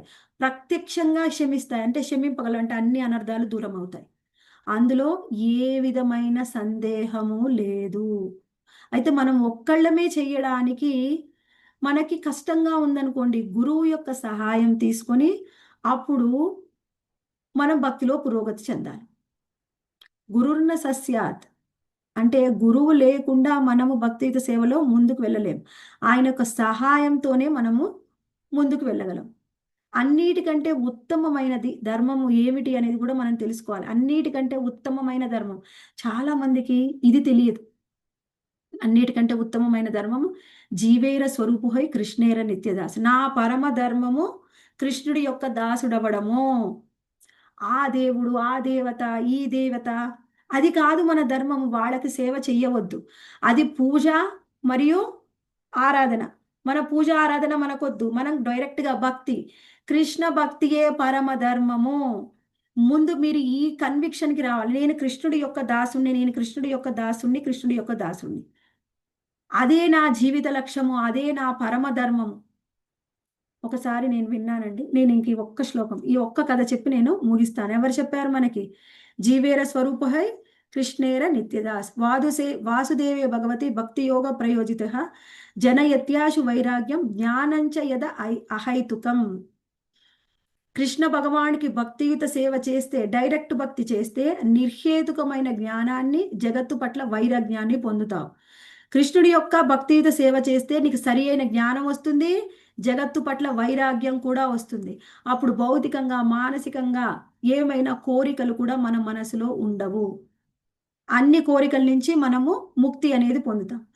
ఇక్కడ ఏం చెప్తున్నారంటే, ఓ రాజర్షి, శ్రద్ధావంతుడు సదా అచ్యుతుని మహిమలే శ్రవణం చేయువాడు, భగవత్ కర్మలను వినుచు భక్తి యోగ్యాభ్యాసంను నెలకొనియుండు వాడు, అటువంటి మనుజుడు దేవదేవుని ముఖాముఖి గాంచుటకు శీఘ్రమే యోగ్యుడు కాగలడు. దేవదేవుని ముఖాముఖి కాంచాలని ఎవరికైతే ఉంటుందో, ఆ కోరిక ఉన్నవాళ్ళు డైరెక్ట్ భక్తియుత సేవ అంటే కేవలం ఇది మాత్రమే. శ్రవణ కీర్తనాది భక్తి. శ్రవణం, కీర్తనం, విష్ణు స్మరణం, పాదసేవనం, అర్చనం, వందనం, దాస్యం, సాఖ్యం, ఆత్మనివేదనం. ఇది మాత్రమే రోజు మొత్తంలో మనం చెయ్యాలి. ఇంకా ఏ విధమైన కోరిక లేకుండా. ఏ విధమైన కోరికలు ఉన్నా కృష్ణుడే తీరుస్తాడు. దాంట్లో మీరు ఎక్కువ చింతపడాల్సిన అవసరం లేదు. మనకు అవసరమైన అన్ని కోరికల్ని కృష్ణుడే తీర్చేస్తాడు. అందులో డౌట్ లేదు. ఎవరికైనా నేను అడగకపోతే తీరుస్తాడా అండి అని డౌట్ ఉండొచ్చు. అలాంటి డౌట్ అక్కర్లేదండి. కృష్ణుడు, ఎవరైతే కృష్ణుడికి సర్వస్వ శరణాగతి పొందుతారు. ఒక కథలు గుర్తొస్తున్నాయి. చెప్పనా మాతాజీ? లేట్ అయింది కదా చాలా. ఫాస్ట్ చెప్పండి మాతాజీ. ఫాస్ట్ గా చెప్పేసి ముగిస్తాను. ఇక్కడ ఏమంటున్నారు? చెప్పండి మాతాజీ.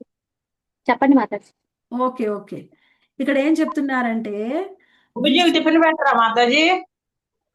నేను ఆల్రెడీ చేసే వచ్చాను మాతాజీ. వీళ్ళు చెప్పండి చెప్పండి అంటారు, వాళ్ళు పని చేసుకుంటారు. నేను మీకేం? ఆల్రెడీ చేసే వచ్చాను. Okay Mataji, thank you Mataji. ఇక్కడ ఏం చెప్పారంటే విశుద్ధ భక్తులు శ్రవణ కీర్తనాలు, ఇక్కడ ఎవరైతే నిరంతరము శ్రవణ కీర్తనాలలో ఉంటారో విశుద్ధ భక్తులు, వాళ్ళ యొక్క సాంగత్యంలో మనము కృష్ణ భక్తిని ఎప్పుడు కూడా చేస్తూ ఉండాలి. ఇక్కడ ఏం చెప్తున్నారంటే నేను కథ రూపంలో చెప్తాను, మీకు బాగా అర్థమవుతుంది.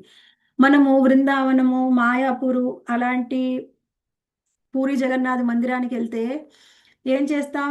ఉదయం హారతికి వెళ్ళడం, జపం చేయడం, 16 మాలలు, తర్వాత అన్ని దర్శనాలు చేసుకోవడం, సమయం ఉంటే షాపింగ్కి వెళ్ళడం, అంతే కదా మాతాజీ? మాతాజీలకు షాపింగ్ అంటే చాలా ఇష్టం. కానీ అక్కడికి వెళ్ళినప్పుడు మనం చేయాల్సింది షాపింగ్ కాదు, షాపింగ్ మీద కాదు ఇంట్రెస్ట్. అంటే కొన్నిసార్లు మనకు పరిస్థితులు కూడా అనుకూలించకపోవచ్చు, కానీ అక్కడ ఉన్న సాధు సంతుల్ని కలుసుకోవడానికి ప్రయత్నం చేయాలి. అక్కడ హరే హరే కృష్ణ శ్యామాదేవి మాతాజీ. మాతాజీ చెప్పండి. ఒకసారి స్వయంగా వెలిసిన వెంకటేశ్వర స్వామి దర్శనం చేసుకోండి మాతాజీ. మా దేవుడు, మా ఊరు దేవుడు. Okay okay Mataji, Hare Krishna. దర్శనం చేసుకున్నాము, ఇంకా దయచేసి మ్యూట్ లో ఉండండి. ఓకే. ఇక్కడ ఏం చెప్తున్నారు? మనం ఎలా ఉండాలి అంటే శుద్ధ భక్తుల్ని కలుసుకున్నప్పుడు వాళ్ళ యొక్క చైతన్యం అనేది మనకు క్యారీ ఫార్వర్డ్ అవుతుంది. ఒక భక్తుడు ఉన్నాడు బృందావనంలో, భక్తులు ఎన్నో సంవత్సరాల నుంచి, చిన్న వయసు నుంచి కూడా సేవ చేస్తూ ఉంటారు. గోస్వాముల యొక్క సేవ, సఖీల యొక్క సేవ, మళ్ళీ మంజరీల యొక్క సేవ, అంటే గోస్వాముల సేవ, అలా వాళ్ళ యొక్క మందిరాల్లో సేవలు చేస్తూ ఉంటారు. ఒక భక్తుడు ఉన్నాడంట, ఆయన ఎప్పుడు కూడా ఒక సఖి, అష్టసఖిలు ఉన్నారు కదా, ఆ గ్రామంలో ఒక సఖి యొక్క సేవ చేస్తూ ఉన్నారు. అయితే ఆయన చిన్నప్పటి నుంచి, చిన్న యుక్త వయసులోనే వచ్చాడంట, 50 సంవత్సరాల నుంచి ఆ సఖి సేవ చేస్తూ ఉన్నాడు. వాళ్ళ గురువు గారు చెప్పారంట, ఇక్కడే ఉండి ఈ సఖికి సేవ చేస్తూ ఉండు. ఆయన అనిపించింది, ఎందుకు మా గురువు గారు ఇక్కడ ఉంచి నన్ను సేవ చేయమన్నారు అని. ఆయన అలా ఎన్నో సంవత్సరాలు సేవ చేసిన తర్వాత ఆయనకు రియలైజేషన్ వచ్చిందనమాట. ఏంటి అంటే ఈ సఖి అంటే ఏమిటి? కృష్ణ భగవానుడి యొక్క సఖి, రాధాకృష్ణ యొక్క సఖి ఈవిడ. ఈమెను నేను సేవిస్తూ ఉంటే, నేను గోలోకధామానికి వెళ్ళిన తర్వాత కూడా నేనేం చేయాలి? వాళ్ళనే సేవిస్తూ ఉండాలి కదా.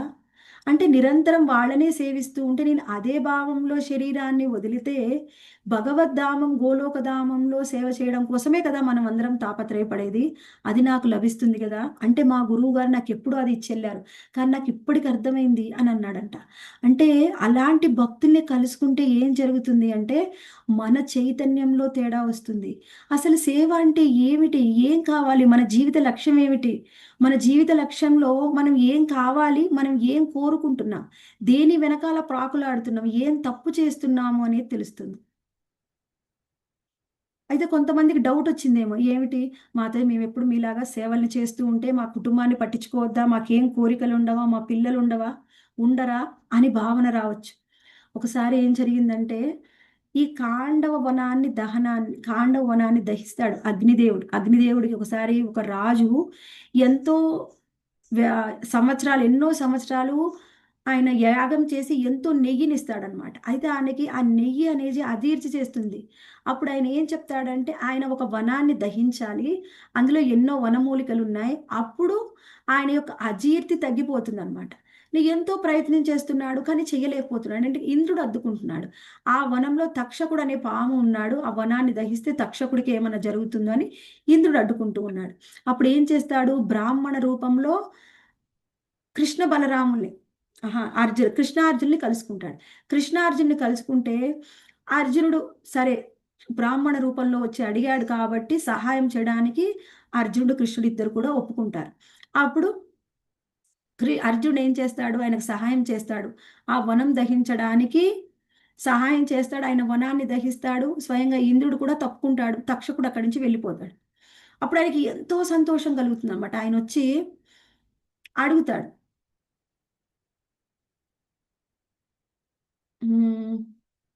అడిగితే అప్పుడు అగ్ని దేవుడు ఆయనకు చెప్తాడనమాట. ఏమిటి? నేను ఇంత సహాయం చేశాను కదా, నువ్వేదైనా ఒక కోరిక కోరుకో. ఇంకొకసారి మయదానవుడికి కూడా అర్జునుడు సహాయం చేస్తాడు. సహాయం చేస్తే ఆయన కూడా కోరిక కోరుకో అని చెప్తాడు. అప్పుడు అర్జునుడు ఏమంటాడంటే, నాకేం కోరికలు ఉన్నాయి? ఎవరైనా కోరిక కోరుకొని ఆ చేస్తారా, సహాయం చేస్తారా? అది తప్పు. నాకే విధమైన కోరిక లేదు. అప్పుడు ఆయన ఇంకా సంతోషించి, లేదు లేదు, నువ్వు ఒక కోరిక కోరుకోవాల్సిందే. అప్పుడు ఏమంటాడంటే, నాకే కోరిక లేదు, నా స్నేహితుడు కృష్ణుడు, ఆయనకి ఏమైనా కోరిక ఉంటే తీర్చు అని చెప్తాడు అనమాట. అప్పుడు కృష్ణుడు ఏమంటాడంటే, అగ్నిదేవుడికి సహాయం చేశాడు, ఇంద్రుడికి సహాయం చేశాడు కాబట్టి ఇంద్రుడు ప్రసన్నమవుతాడు, అగ్నిదేవుడు ప్రసన్నమయ్యి వాళ్ళ కోసం అప్పుడు ఆయన అడుగుతాడు, వాళ్ళ కోసం ఇంద్రప్రస్థాన్ని కట్టించివు, ఒక నగరాన్ని కట్టించివు అని. మయదానవుడికి సహాయం చేస్తే ఏమడుగుతాడంటే, మయసభని కట్టించివు. ఆయన ఏం కోరుకున్నాడు కృష్ణుడు? నా భక్తులు ఏం కోరుకోరు, వాళ్ళకి సుఖం అవసరం లేదు, సంతోషం అవసరం లేదు, కోరుకోరు, నా భక్తి కోరుకుంటారు. కానీ నా భక్తులు సుఖంగా సంతోషంగా ఉంటే నాకు ఇష్టం కాబట్టి నా భక్తుల కోసం నేను కోరుకుంటాను అని. కృష్ణుడి కోరిక మేరకే వాళ్ళకి ఇంద్రప్రస్థము మయసభ అనేవి వచ్చాయి. అంటే నువ్వు కృష్ణుడికి శరణాగతి పొందితే నీ యోగక్షేమాల్ని చూస్తాడు. యోగక్షేమం వహామ్యహం అని కృష్ణుడు చెప్పాడు. కానీ ఈ జ్ఞానం మనకు లేకుండా పోయింది. అందుకని మనం ఏం చేస్తున్నామంటే, ఇంకా ఎంతో తాపత్రయపడుతున్నాం, పడుతున్నాం. నా కోరికల్ని కృష్ణుడు తీరుస్తాడా, నాకు ఎన్నో సమస్యలు ఉన్నాయి, వాటిని తీరుస్తాడా లేదా అని. మీరు అవన్నీ టెన్షన్ పడొద్దు, బాధపడొద్దండి. కృష్ణుడికి సర్వస్వ శరణాగతి పొందితే మనమేం కోరికలు కోరక్కర్లా, కృష్ణుడే మన కోరికల్ని తీరుస్తాడు, మన అవసరాల్ని తీరుస్తాడు. అనన్యాశ్చింతయంతో మాం యోజనాం పర్యుపాసతే, ఆ తర్వాత తేషాం నిత్యాభియుక్తానాం యోగక్షేమం వహామ్యహం. నీకు ఉన్నవి రక్షిస్తాను, నీకు లేనివి ఇస్తాను, అన్ని నీ యోగక్షేమాల్ని నేను చూసుకుంటాను. మన భక్తిని కూడా రక్షిస్తాడు. మనం కృష్ణుడికి శరణాగతి పొందితే మాయలోకి వెళ్తే పట్టుకొని లాక్కొని తీసుకొని వస్తాడు. ఆ కృష్ణుడికి శరణాగతి పొందకుండా ఎంతకాలం ప్రకృతి గుణాలకు శరణాగతి పొంది ఏవో కోరికల కోసం మనం తాపత్రయపడ్డా మనకు సుఖం సంతోషం ప్రకృతి గుణాలు ఉండవు. ఒకవేళ నువ్వు కోరుకున్నా అప్పుడు శాంక్షన్ చేయాల్సింది పరమాత్మనే. అందుకని కృష్ణ భగవానికి శరణాగతి పొందుతాం. కృష్ణుడే అన్ని యోగక్షేమాలను చూసుకుంటాడు. మన యొక్క పరమ ధర్మము ఏమిటి? కృష్ణుణ్ణి సేవ చేయడమే. అది తప్ప మనకి వేరే ధర్మము లేదు. వేరే ధర్మము ఉందని, వేరే లక్ష్యాలు ఉన్నాయి, వాటి కోసం తాపత్రయపడకండి. కృష్ణుడి కోసము మనము మన మనసుని మన కంట్రోల్లో ఉంచుకుందాం. అప్పుడు కృష్ణుడిని కూడా, కృష్ణుడు ఏం చేస్తాడు, నా భక్తుడు అని చెప్పి భక్తుల కంట్రోల్లో కృష్ణుడు వెళ్ళిపోతాడు. నిన్ను నువ్వే కంట్రోల్ చేసుకో, నీ మనసుని నువ్వు కంట్రోల్ చేసుకోలేకపోతే కృష్ణుడి మనసుని ఎలా గెలుచుకుంటాం చెప్పండి? కృష్ణుడిని మనసుని గెలుచుకోవడం కోసము, గురువుని కృష్ణుడిని ప్రసన్నం చేసుకోవడం కోసము ఏం చెప్పారో ఆచార్యులు, ఆ విధి విధాన్ని మనం పాటించినట్లయితే అప్పుడు స్వయంగా కృష్ణుడే మన కోసం వస్తాడు. ఇందాక చెప్పాడు, స్వయంగా అలాంటి వాళ్ళకి నిరంతరం శ్రవణ రూపాది భక్తి చేసిన వాళ్ళకి ఏమిటి, కృష్ణుడు స్వయంగా ముఖాముఖి దర్శనం ఇస్తారు. అది ఏ విధంగా పొందాలి అనేది మనకి నారద మహాముని ప్రాచీన పరిషత్తుకి వివరిస్తూ ఉన్నారు.